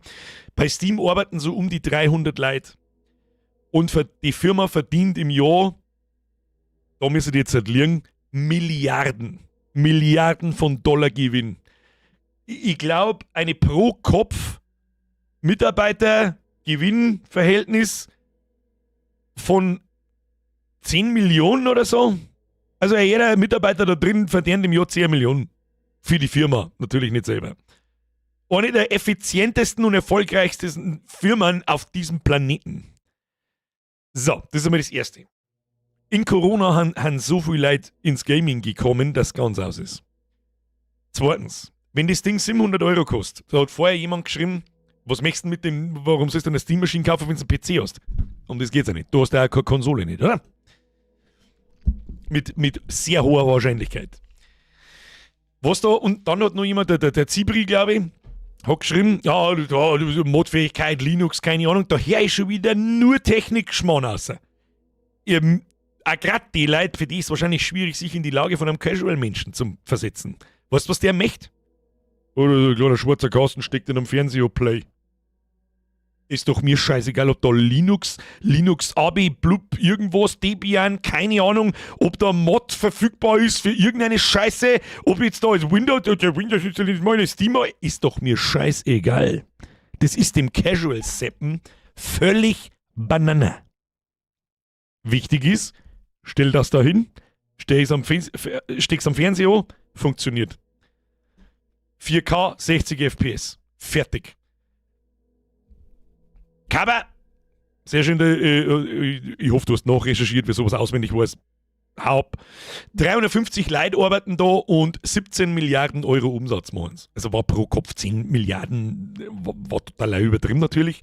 Aber für 350 Leute eine Firma, die 17 Milliarden Umsatz macht und davon darf wahrscheinlich 15 Milliarden Gewinn sein. Außer in die letzten Jahre, wenn man in eine Steam-Maschine investiert und in die neue Hardware und so weiter und so fort. Dann ist es ziemlich effizient. Die müssen erst abliefern, will ich sehen, erst dann überlege ich. Das gilt sowieso, das gilt auch für Valve. Ja, die haben ja schon einmal eine Steam-Maschine gemacht, 2016 glaube ich, die ist völlig untergegangen. Das war totaler Schrott. Totaler Schrott. Haben sie eingesenkt, zack, gibt's nicht mehr. Ja, 10 Jahre später probieren sie es aber heute nochmal. Und haben wahrscheinlich aus ihren Fehlern gelernt. Das Ding kommt mit einem anständigen Controller. Es kommt die kleine schwarze Box, die designtechnisch übrigens überragend ist, überragend. Kleiner Würfel, zack, stellst her, fertig. Da wenn ich mir PlayStation 5 anschaue, das schaut aus wie hingeschissen. Das schaut aus wie so ein 2000er Jahre Super Future Design. Wer das gemacht hat, der gehört sowieso mit der Schau wieder schlagen. Und was Xbox macht, weiß ich sowieso nicht. Irgendjemand hat vorher gerade geschrieben, er hat einen PC und eine Xbox. Das macht für mich überhaupt gar keinen Sinn. Und das Gamepad finde ich persönlich gewöhnungsbedürftig. Ja, die Geschmäcker sind natürlich verschieden. Ich finde das auch mit den 2 Touchpads ziemlich klobig. Ich müsste den halt einmal in der Hand haben. Ja? Dann kann man da drüber schmerzen. Wenn das Ding nicht über 2000 Euro kostet, wird das ausprobiert. Es kostet niemals kostet es über 2000. Dann können sie es gleich wieder bleiben lassen. So ist es genauso. Du konntest das geilste Kasten auf der ganzen Welt sein. Wenn das über 2000 Euro kostet, dann kaufst du lieber einen PC. Dann kannst du ihn wegschmeißen. Aber das finde ich halt geil. Bei Valve, da kannst du einfach einen Windows-PC drauf installieren. Dann hast du einen PC, auf dem alles läuft. Und es läuft nun mal alles auf Windows. Es ist halt so. Warum? Weil es 99,9% auf dem Planeten hernehmen und weil es in der Regel eigentlich auch ganz gut funktioniert. Und bevor ich da, das werde ich nie vergessen, die ganzen Linux-Spacken, fühlt euch nicht wieder persönlich angegriffen, ich weiß schon, ja, Linux super, dann werkel du mit Linux umeinander. Ich habe halt gern Sound auf meinem PC. Verstehst? Und ich speichere gern Sachen, ohne dass ich vorher 3/4 Stunde lang mir meinen eigenen Soundtreiber programmieren muss. Es geht um die Casual-Leute. Da ist auch das Geld verdient im Übrigen. Nicht mit euch super Linux-Todesprogrammierer, ich bin der Technik-Freak 9000. Die Leute braucht's auch. Aber mit euch verdient man kein Geld. In dieser Branche. Da bin ich mir ziemlich sicher. Ohne dass ich es weiß. Weil ihr habt 0,1% der Zielgruppen, seid ihr da. Da geht's um den Casual-Seppen. Mama, ich möchte eine Steam-Maschine! Steam-Maschine? Woher, Schwarzgott? Ja, hingestellt, fertig, gespielt, passt. Da ist dein Steam-Account drauf und hast alle deine Spiele. Du kannst das übertragen auf dein Steam Deck, das 2 Meter daneben liegt. Du kannst das mit dem Gamepad spielen, da ist alles beieinander. Ich habe alles beieinander und eine Spielebibliothek, die so groß ist wie keine andere. Wie keine andere jemals sein wird. Steam ist mit Abstand der größte Anbieter für Computerspiele. Alle haben es in den letzten 10 Jahren probiert, in den eigenen Scheißdrecksplattformen zu machen. EA, Epic, UbiHard, Rockstar, alle. Durch die Bank haben es probiert. Nicht einer hat es auch nur im Ansatz geschafft. Die am weitesten gekommen sind Epic. Und die haben auch bloß so weit gekommen, weil sie jeden Montag ein Spiel verschenkt haben. Ansonsten hätte ich den scheiß Launcher nicht installiert. Und das war's. Umfragezeit. Das interessiert mich jetzt. Wer da herin im Stream spielt regelmäßig Spiele? Was heißt regelmäßig Spiele? 5 Stunden in der Woche im Schnitt. Ist für mich regelmäßig. Das ist am Tag eine gute Stunde. Jetzt pass auf.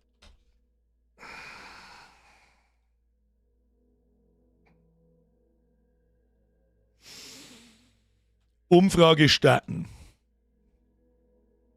Diese Umfrage gilt nur für Leute, die 5 Stunden in der Woche im Schnitt spielen. Alle anderen bitte keine Stimme abgeben. Danke. Hast du einen Steam-Account? Fragezeichen. Ja, nein. Los. Tu es. Seit wann wird mir Umfrage da im Chat nicht mehr angezeigt? Geht jetzt das auch wieder nicht mehr? Kruzifix. Doch, da ist. Seit wann wird die so groß angezeigt? Naja, schaut nicht. Ich habe im Chat eine Umfrage gestartet, bitte stimmen Sie ab. Ich stimme auch ab. 136 Stimmen. 10 Leute spielen 5 Stunden in der Woche und haben keinen Steam-Account. Das glaube ich einfach nicht. Das Handy zählt übrigens nicht. Candy Crush am Handy zählt nicht. Okay? Und wer sich selber nicht als regelmäßiger Gamer sagt, für den ist die Umfrage uninteressant. Es sind knapp 700 Leute erinnern, wir schaffen es bloß 170 Leute, dass da draufdrücken können. Ich glaube nicht, dass da herin bloß 170 Leute spielen regelmäßig. Das glaube ich nicht. Der Sensi schreibt, 5 Stunden fange ich gar nicht an. Ich hab die Nummern niedriger halten müssen. Ich weiß. Der Jan schreibt da 5 Stunden in der Woche, eher 5 pro Tag.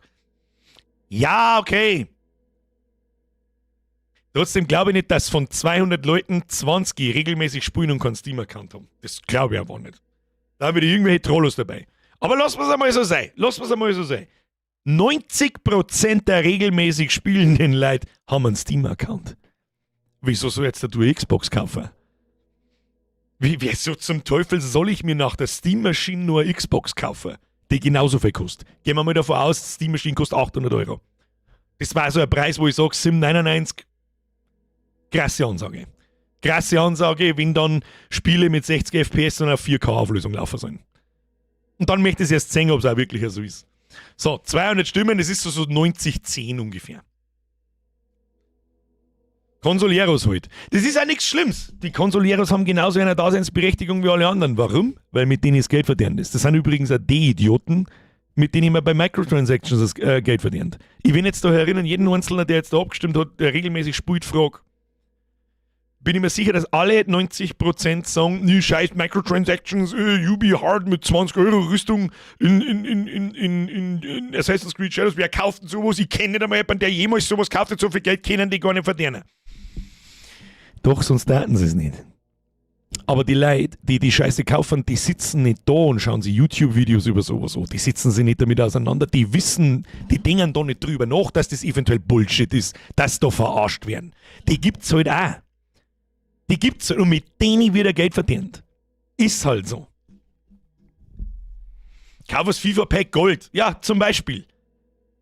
Ist anders nicht erklärbar. Ich spiele keine Spiele mit Microtransactions. Also wo wir von Pay-to-Win reden, die spiele ich auch nicht. Da fange ich gar nicht erst an, was machst du mit dem Scheiß. Aber natürlich habe ich auch Spiele, ich spiele zum Beispiel immer noch viel LOL. Ja, ich spiele zwar nicht mehr richtig competitive, sondern nur noch sagen wir es, nur Aram und Gaudi halt. Da habe ich noch nie Geld ausgegeben. Halt, stopp! Gelogen! Ich habe irgendwann einmal einen 10er ausgegeben, weil ich meinen Wladimir kaufen wollte. Wer jetzt LOL spielt, der weiß eventuell, wann der Wladimir rausgekommen ist, dann weiß er, wann das ungefähr war. Ja? Dann habe ich mir einfach iPad, so haben sie mich da gekriegt, für 10 €. Seitdem habe ich Riot Points umeinander gelegen, wo ich nicht weiß, was ich damit tue. Ist ja wurscht. Und jetzt auch nichts. In NX gibt es keine Microtransactions. LOL ist doch aber auch der Großvater der Spiele. Kriegst halt alles geschenkt. Reiner Umfug, ich finde die Switch 2 extrem geil. Das heißt ja nicht, dass Nintendo ausstirbt. Aber du kannst da mal Gift drauf nehmen, dass wenn Sony und Nintendo so weitermacht und die Steam-Maschine, so wie ich es vermute, ein relativ guter Erfolg wird, dass sich Sony und Nintendo, also Xbox sowieso, die erwähne ich schon gar nicht mehr. Xbox ist völlig sinnbefreit, sie auch nicht zu kaufen. Also völliger Schwachsinn. Wer sich Xbox kauft, dann nein. Was die abziehen mit den Kosten vom Game Pass, was die neue Xbox kosten soll oder die neue, das wieder mittlerweile gibt es ja keine PlayStation 5 mehr und dann eine PlayStation 6, sondern man muss den Zyklus ja jetzt noch kürzer machen. Jetzt gibt es eine PlayStation 5 Pro und dann kommt der PS6. Da ist auch noch nicht weiter Schwachsinn, wenn man die Leute nicht zweimal das Geld aus den Hosentaschen rausgeiert. Damit du auf deinem 30 FPS Fernseher angeblich auf der PS5 Pro Spiele dann in 60 FPS spielen kannst. Und kennst du das nicht? Ja, was rede ich denn? Von 2016 bis 2019, meine Lehrzeit, habe ich 3 bis 2, 3 von meinem Lohn in WOT reingepumpt. Mittlerweile ist viel so gut wie gar nichts mehr in sowas. Herr Lauer, wenn du jetzt sagst, deine Lehrzeit, das war 2016 bis 2019, dann gehe ich mal davon aus, so 2016 darf jetzt so 16 gewesen sein.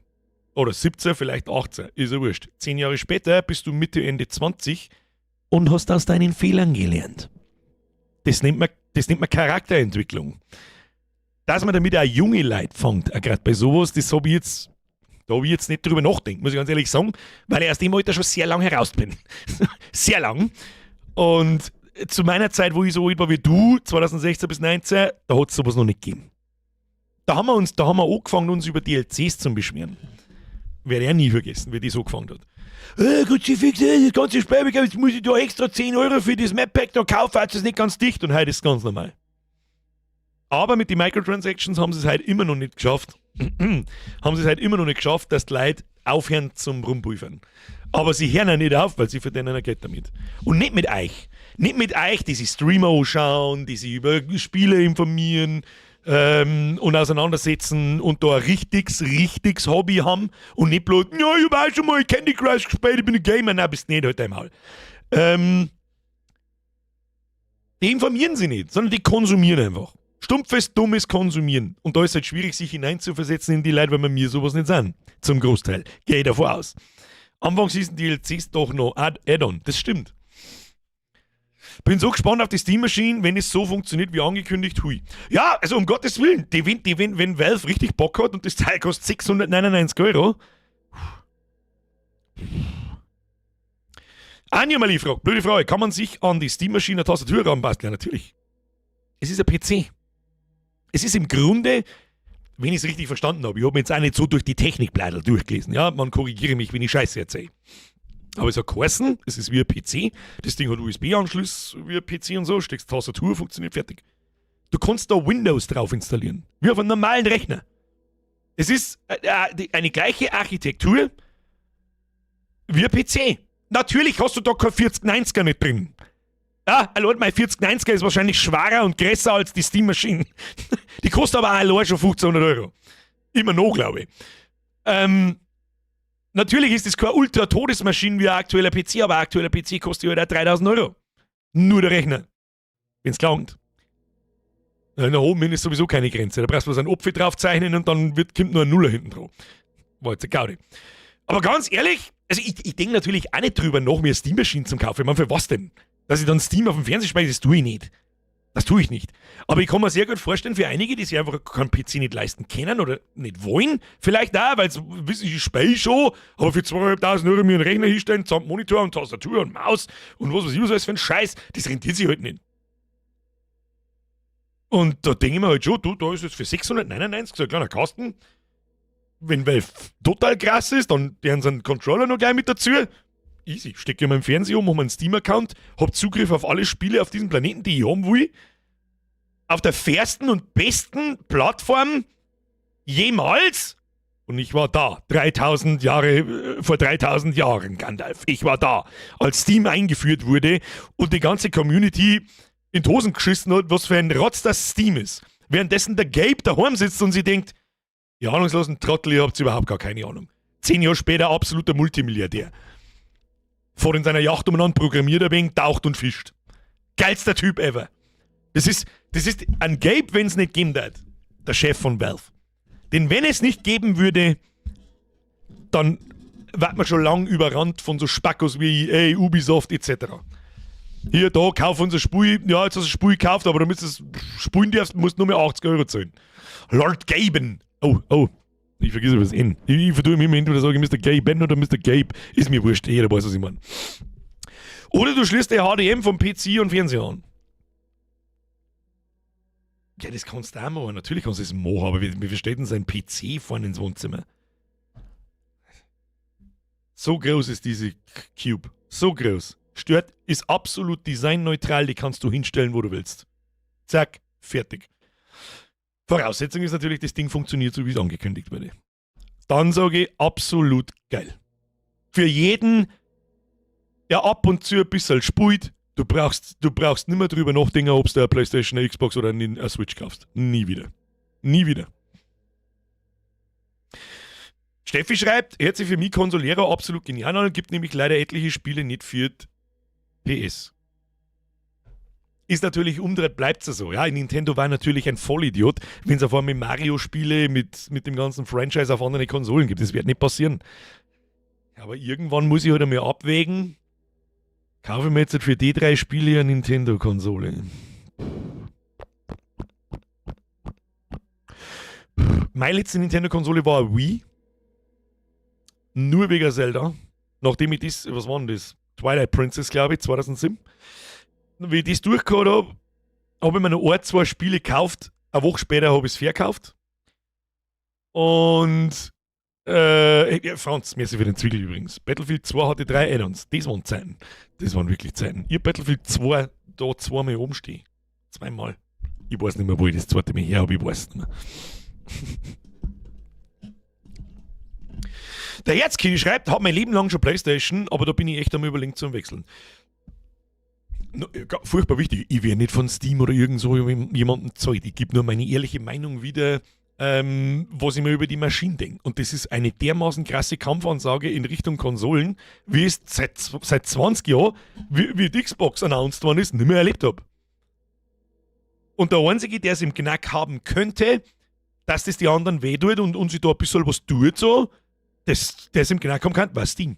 Oder halt Valve. Valve ist die Firma, die Steam gemacht hat, aber Steam kennt halt jeder. Steam Alexa, lade mir ein Horrorspiel, fertig. Zum Beispiel. Und das Allergeilste ist halt, zack, schaltest um, hast einen PC. Ja, kannst du Office-Anwendungen, deine E-Mails am checken, was weiß ich, wie ein PC halt einfach. Ich kann alles installieren, was ich will. Ich habe jetzt da du kannst streamen von dem Ding aus, theoretisch. Ob es für das leistungsfähig genug ist natürlich die andere Frage, aber ja. Mal abwarten. Jetzt absoluter Pro-Tipp. Nicht vorbestellen. Aber bei Valve bestellen wir nichts vor. Nein, das tun wir nicht. Wartet halt einfach auf Leute wie mich. Also ich werde es meine kaufen, ich werde es nicht testen. Aber Leute wie ich dieses kaufen und Tests drüber machen und die ersten 2 Wochen nach Release einmal abwarten und einmal so die durchwachsene Meinung der Leute schauen. Das ist sogar so, da ist wieder mal Besänftzeit dann. Ja, da schauen wir uns miteinander ein paar Sachen an und dann können wir das einmal einschätzen, ob sie sich rentiert oder nicht, ob sie sich gut anhört oder nicht. PS-Exclusive habe ich eigentlich nicht und die Spiele, die ich auf der PS zocke, gibt es auch auf Steam, bloß halt andersrum nicht.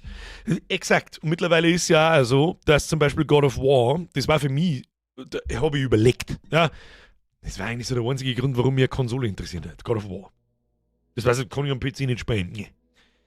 Heute aber 700 Euro für eine Konsole und dann nochmal 100 Euro für das geschissene Drecksspiel für 800 Euro, dass ich ein Spiel spielen kann. Man haben sie ins Hirn geschissen. Selbstverständlich tue ich das nicht. Hoppala, dann haben wir mit God of War für den PC angekündigt. Ja, wer hätte das gedacht? Genauso übrigens wie The Last of Us. Sicherlich hat das 10 Jahre gedauert, bis das für den PC gekommen ist. Das ist aber 2013 gewesen. Das ist heute nicht mehr so. Freier schreibt, Donoton Nein. Nicht mehr da. Bloß weil es ihr euer Geld aus dem Fenster schmeißt, muss er ihn nicht aus dem Fenster schmeißen.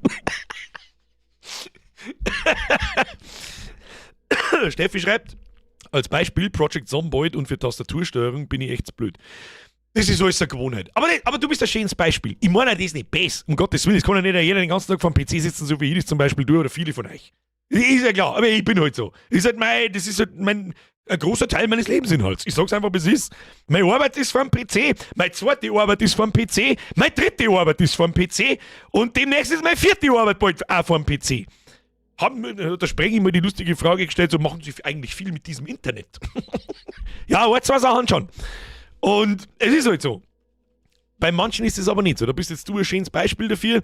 Maus- und Tastatursteuerung. Ich erinnere mich wie gestern, mein erstes Spiel, das ich selber besessen habe, war Alien vs. Predator 1. Das darf 1999 gewesen sein oder so. Und dann haben sie mir verzeiht so wie, ich kann nicht mit Bild auf, Bild ab, nach oben, nach unten schauen, sondern mit der Maus bist du komplett besoffen. Und habe überhaupt nichts kapiert. Dann hat man halt einmal ein paar Stunden an Half-Life gespielt und dann hat man ein paar Stunden Counter-Strike gespielt und dann ist das gegangen. Seitdem sitze ich da und denke mir, Alter, wer mit dem Gamepad aimt, der hat einen Headshot verdient. Im Spiel. Gibt es dieses Sprengi eigentlich noch? Ich weiß nicht, wo er schon wieder ist, der Sauhund. Hanuta! Schönes Beispiel. Um Gottes Willen, was habe ich jetzt gerade wieder? Ich bin schon wieder in einem Laberflash drin, dass ich nicht mehr weiß, was es gegangen ist.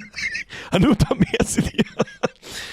Aber es ist ja nicht schlimm. Natürlich mache ich mich darüber lustig. Vor allem, ich reg mich darüber auf, wenn ich gegen Consolero-Spasten spielen muss und Crossplay nicht ausschalten kann. Weil ihr Spackos ohne Aim Assist nichts trefft. Aber mit Aim Assist so krass seid, dass der PC-Sepp nicht mehr mithalten kann. Da kann mein Aim noch so gut sein. Und ich habe jetzt kein sonderlich gutes Aim. Das gehört schon auch dazu. Sagst du mal wieder auch noch? Wird das ein längeres Projekt? Maxi, am Freitag spielen wir auch noch. Der Rainer Humpfung schreibt mein erstes Spiel über Pac-Man. Na, so alt bin ich noch nicht. Lebenssepp, die habe ich auch übersehen. Entschuldigung. Ich bin jetzt von einem Stand-PC auf Gaming-Laptop MSCI Vector 17 Hz AI umgestiegen. Das AI ist ganz wichtig. Der ist nicht schlecht mit RTX 5090 und Intel Ultra 9 Prozessor. 2 TB SSD für 3.800 €. Kann ich nichts davon einschätzen, ob. Ich habe einmal einen Gaming-Laptop gehabt, das habe ich mein iPad, das war noch zu Zeiten, da hat man noch ab und zu ein LAN gemacht bei Spätzchen. Du kannst ich weiß nicht, wie es heute ist, ich habe schon ewig kein Notebook mehr gehabt. Sag ich, wie es ist. Kann man das upgraden, das Ding? Einfach. Der 0815 Sepp, der sich nicht seinen PC von Grund auf neu baut, kann der, weiß ich nicht.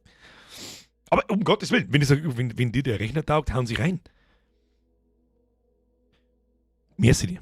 Holmi, die Steam-Maschine wird keinen Konsolenpreis haben, wie Valve im Gespräch mit verschiedenen Medien betont hat. Stattdessen werden die Kosten eines Einsteiger-PCs anvisiert. Holmi, merci dir, das habe ich vorher gemeint mit, Sie haben sich schon dazu geäußert, das glaube ich, habe ich während dem Spiel noch gesagt. Es soll so viel kosten wie ein PC. Aber es ist halt einfach schwierig, ich habe was kostet ein PC? Ich kann mir heute jetzt einen Mini-PC kaufen, einen Mini-Office-PC, den ich zum Beispiel bei uns in der Arbeit verbaut habe, an die Versandtisch. Ja, die sind so groß, die hängst hinten an den Monitor ohne, die sind tipptopp, wenn es nicht viel tust damit. Das Ding hat 300 € gekostet. Was ist ein Einsteiger-PC? Ein Tausender, 1500, 2500 oder alles drüber ist kein Einsteiger-PC mehr. Aber weißt du, wie ich meine? Das kommt schon noch. Da lassen wir uns überraschen. Ich glaube, Valve weiß ja genau, was sie da tun. Und ich glaube, sie wollen. Ich kann mir gut vorstellen, dass Valve schon zufrieden ist damit. Die Produktionskosten, die verdienen so viel Geld, dann ist alles scheißegal. Das ist immer das Erste. Sie können sie leisten und tun, was sie wollen. Das ist immer das Erste. Und wie geht es da von mir aus? Ich glaube, dass mir der Profit von der Steam-Maschine selber wahrscheinlich egal war. Das heißt, wenn mir das Ding $500 kostet zum Produzieren, dann gebe ich es weiter für 500 oder 600. Das selber nicht mehr viel verdienen das dran. Alles, was ich will, ist, dass die verfickte Steam-Maschine bei dir im Haus steht. Um das geht's. Du dir einen Steam-Account machst und bei jedem Spiel, das über die Plattform verkauft wird, verdient Steam Geld. Und das ist eine Gelddruckmaschine. Das ist eine verschissene Gelddruckmaschine. Jeder weiß, wie schnell das geht, ein Spiel auf Steam zum Kaufen. Jeder. 10 Sekunden. PayPal-Konto damit verbunden, kaufen, fertig. Installieren, fertig. Ich brauche nicht rumpimmeln, ich muss nicht, ich muss den Launcher, ich muss erst einen Account machen, den 68. bei UbiHeart Super X-Profile, Bitch. Und hast du eigentlich das schon gesehen? Kauf mal Upgrade zu der und der Version und. Gibt's bei Steam alles nicht. Und das ist der Grund, warum Steam so verschissen erfolgreich ist und alle anderen Plattformen kaputt gegangen sind. Bin nicht drin in dem Steam-Maschinen-Ding, aber es werden wieder tolle Spiele kommen, die exklusiv sind. Nochmal, es gibt keine Steam-Exklusivität. Die gibt es nicht. Das ist Valves Philosophie. Diese verschissene Exclusive-Kacke, die gibt es nicht auf Steam. Es gibt keine Steam-exklusiven Spiele. Und wenn, dann entscheidet das nicht Steam oder halt Valve, sondern der Entwickler. Und der Entwickler hat in der Regel gar nichts davon, wenn er sein Spiel exklusiv auf Steam bringt, weil sie Steam selbstverständlich, und das ist ja klar, da die ganz genauso, für jeden Kauf, wenn ihr jetzt, angenommen, ihr hättet Wimp fertig gemacht, mein eigenes Spiel, habe ich nicht fertig gemacht, aber ist egal, und schreibt da 10 € drauf. Wenn du das Spiel kaufst, kriege ich Steam 3. Meines Wissens gingen 30% des Umsatzes von einem Spiel an Steam, der Rest an Entwickler. Folgedessen wäre mir scheißegal, ob ich mit dieser Konsole oder mit dem Gamepad oder mit der Steam Deck, ja, der Handheld von Steam, der genauso ausschaut übrigens wie ein Switch, ob ich mit der Hardware selber Geld verdiene. Wenn ich da mit 0 rausgehe, dann war ich da zufrieden damit. Wahrscheinlich war es in Valves Ansicht sogar möglich, Minus zu machen. Die verdienen so viel Geld, dass, ja, machen wir noch mit 2 Milliarden Minus, who gives a shit, Alter. Natürlich ist es ärgerlich, aber brauchen wir nächstes Jahr sowieso wieder dreifach rein. Aber was ich will ist, dass bei jedem Einzelnen von euch eine Steam Machine, ein Steam Deck, der Controller oder irgendwas anderes daheim liegt. Um das geht's und um nichts anderes. Ihr seid das Produkt. Nicht die Steam Machine. Die verdienen sie dumm und dämlich. Dumm und behindert. Und trotzdem sind sie aber nur so fair, dass du dort drauf freie Betriebssysteme installieren kannst. Das heißt, du könntest auch Launcher von anderen Spieleherstellern auf dem Kasten installieren und auf der Steam Machine spielen. Das kannst du mir jetzt überlegen, was passieren wird, wenn Ubisoft oder EA oder wie es alle heißen, eine eigene Konsole auf den Markt bringen. Glaubst du, dass man da Steam installieren dürfen? Oder irgendeinen anderen Launcher von irgendwem? Das kannst du dir in die Haare schmieren, kannst du dir das. In die Haare schmieren. Deswegen weiß Valve da ganz genau, was sie tun. Und je mehr Leute einen Steam-Account haben, desto mehr Geld verdienen sie. So einfach ist das. Und die haben gerade in der Hand das absolute Monopol zu werden. Das absolute Todesmonopol. Völlig zu Recht übrigens auch. Absoluter Platz ist seit, wann ist Steam gekommen? 2003. Geht Sie das hin? Warte mal, boah, jetzt 2003, da wären wir wirklich alt. Da bin ich gerade aus der Schule rausgekommen, Alter. Da war ich schon aus der Schule raus. Release Steam.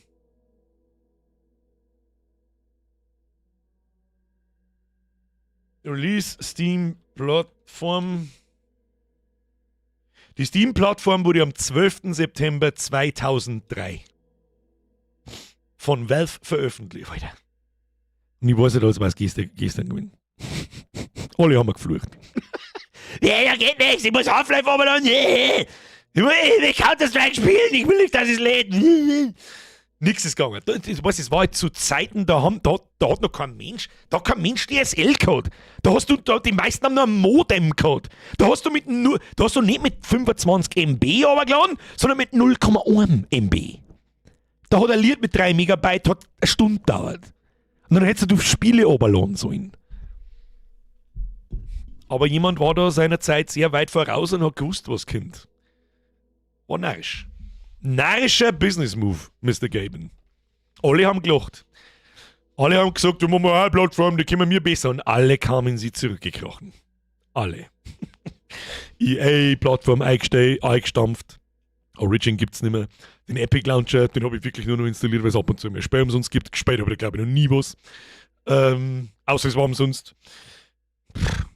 Und auf Steam habe ich tausende von Stunden Playtime in alle möglichen Spiele. Weiß gar nicht, wann ich mein Konto erstellt habe, ist ewig her. Leider Gottes ist das Konto, das ich jetzt seit 15 Jahren ungefähr habe. Und ja, das habe ich 2007 habe ich das, glaube ich, gemacht. Ich wurscht, wann ich es gemacht habe. Ich habe eins vom 12. September 2003, gebe ich bei Brief und Siegel, aber da habe ich leider das Passwort verschmissen. Und die E-Mail von damals habe ich leider nicht mehr. Und dann habe ich mir 2007 oder 2008 habe ich mir irgendwann einen neuen Account gemacht und das ist halt jetzt der da. Naja. Und jetzt ist 10 vor 11. Freunde der Sonne. Es war mir ein inneres Blumenpflücken. Ich hoffe, Sie hatten Spaß.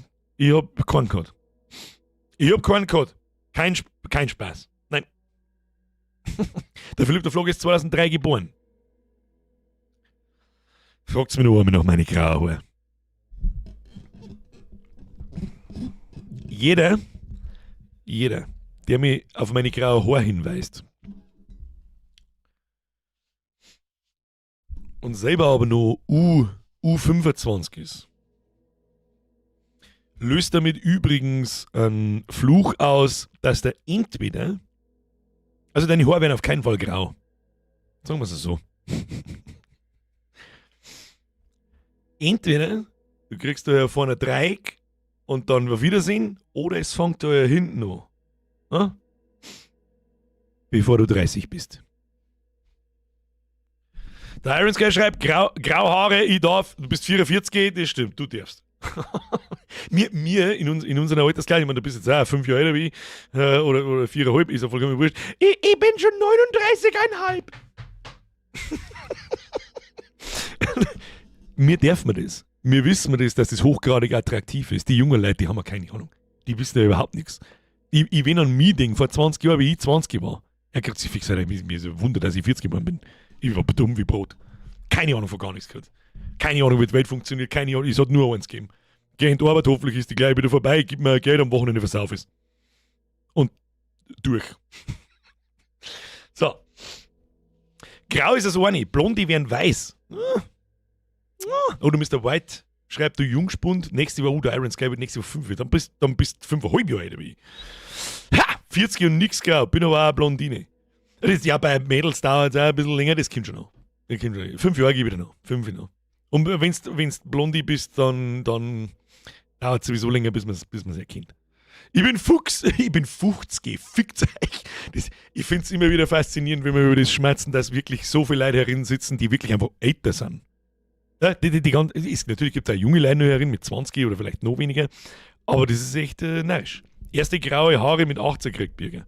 Die ersten graue, ich habe da von so einen grauen Schiebe gekriegt mit 13 oder so. Und mein Papa, wenn ich denke, da weiß ich, der war mit 37, 38 komplett grau. Also richtig silbergrau. Da hast du nicht mehr fast gar keine Steine mehr gefunden, die war auch blond eigentlich, wenn ich den Fotos glauben darf. Mir wundert es, dass ich noch nicht komplett grau bin. Aber das erklärt, warum es bei mir, ihr könnt euch da noch daran erinnern, wann war das Diablo Immortal Video? Da haben wir das erste Mal in Urlaub gefahren. Seit Ewigkeiten wieder. Das war vor 3 Jahren. 3 Jahre geht sich das hin? Im Sommer vor 3 Jahren, ja. Da bin ich vom Urlaub zurückgekommen so und meine Haare waren grau. Innerhalb von einer Woche. Auf einmal hat es angefangen mit, Alter, was ist mit deinen Haaren passiert? Weil krass bist du grau, war das, war blablabla. Dann habe ich gedacht, das stimmt. Dann habe ich so eine Kamera reingeschaut und das gibt's ja nicht. Scheint Spiegelei, das ist so schlimm, hast du doch eigentlich gar nicht. Das muss das verfickte LED-Licht sein. Die haben auch viel weniger schlimm grau, wie es jetzt da gerade zum Beispiel ausschauen. Ja, so schaut das aus, als wäre der Gerald. Ist aber nicht so. Da schau. Dafür habe ich da einen lustigen Streiferin. In der Cam schaut es grau aus, also alles. Ich sag das freiwillig, wie es ist. Es ist mir scheißegal. Ich habe noch alle Haare am Kopf. Die meisten in dem Alter nicht. Redst du nur schön. Freier, dafür bist du fett. Ich komme Haare abrasieren, was machst du? So. Das neue Friedhofsblond. Ja, es ist Halbzeit. Also bei mir ist es über Halbzeit, das sage ich freiwillig. Ich sage, ich will nicht bei 64. Ich tue es meinen Vorvätern gleich, also haben wir nur noch 25 Jahre ungefähr. In denen müssen wir uns was ausdenken. Ich weiß zwar nicht, ob wir in 25 Jahren noch da sitzen und das hier machen. Warum aber auch nicht. Die mit Platten, das möchte ich sagen. Bis vor 10 Jahren habe ich immer 3 mm abrasiert gehabt. Immer. Aber immer eine Kappe aufgehabt. Davor hat mich keiner ohne Kappe kennt. 15 Jahre lang. Lieber graue Haare als keine. Sechst das, Schmiede und Ahnung. So, jetzt gehen wir aber ins Bett. Freunde der Sonne, vielen Dank für Ihre Aufmerksamkeit. Ich habe mir übrigens auch im Nachhinein das nochmal angeschaut, wo wir über die Steam-Maschine geschmerzt haben, wenn wir uns das angeschaut haben. Da habe ich ziemlich viel Scheiße erzählt. Vor allem, wenn es um den Controller gegangen ist, so von wegen mit diesen Sticks und so weiter und Haptik 3D-Sticks und ich habe verzeiht irgendeine Scheiße mit der Detection von den Fingern am Grip von der VR-Brain. Keine Ahnung, was ich mir da gedacht habe, aber ist ja wurscht. Das habe ich jetzt noch schnell loswerden müssen. Aber heute habe ich, glaube ich, recht viel Blödsinn erzählt. Bin ich gespannt, was die Steam-Maschine kann. Nächstes Jahr werden wir sehen. Und wir werden sehen, ob es wenn die Steam-Maschine nächstes Jahr GTA 6 kommt, auch wirklich, und GTA 6 4K mit 60 FPS auf dem Ding läuft, grab dich ein Nintendo, grab dich ein Sony, grab dich ein Xbox. Und Xbox kann sich auch eingraben, selbst wenn Steam-Maschine nichts mehr, was die treiben, das weiß kein Mensch. So, jetzt geht's Bett. Freunde der Sonne, vielen Dank für Ihre Aufmerksamkeit. Es ist leicht aus dem Ruder gelaufen. Ich weiß nicht, was da passiert ist. Danke für Ihre Geduld. Entschuldigung, dass es spät und das habe ich nicht können sehen. Das ist, was es ist. Dafür haben wir 10 Minuten länger spät. Herzlichen Glückwunsch. Ich hoffe, dass es euch trotzdem irgendwie gefallen hat. Wir sehen uns am Freitag, 20 Uhr. Am Freitag holt sich gefälligst eine Geldbeil an den Start. Am Sonntag kommt der Jahresmerch. Und was auch noch vielleicht nicht ganz unwichtig ist, heute und morgen, vielleicht interessiert sich irgendjemand, das tue ich jetzt zwar so halbschaurig ungern, aber jetzt ist der harte Kern da, der weiß sowieso. Achtung! Das ist übrigens unser Horrormotiv. Hochgradig sexuell. Es ist Black Week, es gibt gerade 20% auf alles. Es gibt jetzt ein Vollbier-Squad-Poster. Hat nur 7 Jahre gedauert, bis es uns gibt. Wer irgendwas braucht, was er vielleicht schon hat, aber gewartet damit, naja, das kaufe ich, was ein bisschen billiger ist. Wer irgendwas braucht und schon im Kaufrausch ist, kann das tun. 20% auf alles. Hier. T-Shirts, Hoodies, Tassen, Kissen und 1000 andere Sachen. Und natürlich auch als Poster. Oder halt ein Vollbier-Squad. Oder was anderes. Keine Ahnung. So, das war's mit der Werbung. Sehen wir uns am Freitag. 20. Außer Tiernahrung. Nein, auch auf Tiernahrung, so, ne? Auch auf Tiernahrung. Auf alles. Nichts außer Tiernahrung. Flipnase. Auch auf Tiernahrung. Ich habe halt keine Tiernahrung, aber das hilft ja nicht. So, jetzt schleichen wir uns bis Freitag. Kuss auf die Nuss. Und falls auch noch am Freitag jemanden nicht interessiert oder wir uns nicht sehen, weil sie am Christkindlmarkt seid oder sonst irgendwas, Sonntag, Nachmittag, Jahresmerch, Video anschauen. Ganz. Like drauf smashen, eine kommentieren, damit es der Community ausgeliefert wird. I need your assistance. Dankeschön. Und jetzt schleicht es euch davon. Danke für die ganzen Donations, danke für die ganzen Mitgliedschaften, danke für die ganzen Resubs, Triple F für die Moderatoren. Schleichet euch davon. Hi!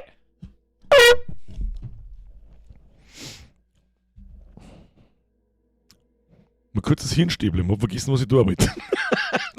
Und mein Kopf ist schon wieder bei NX. Es ist wirklich, ja, keine Ahnung. Da reden wir dann, wenn es soweit ist. Ich bin übrigens dazu geneigt, mir meine Weihnachtspause zu versauen. Von daher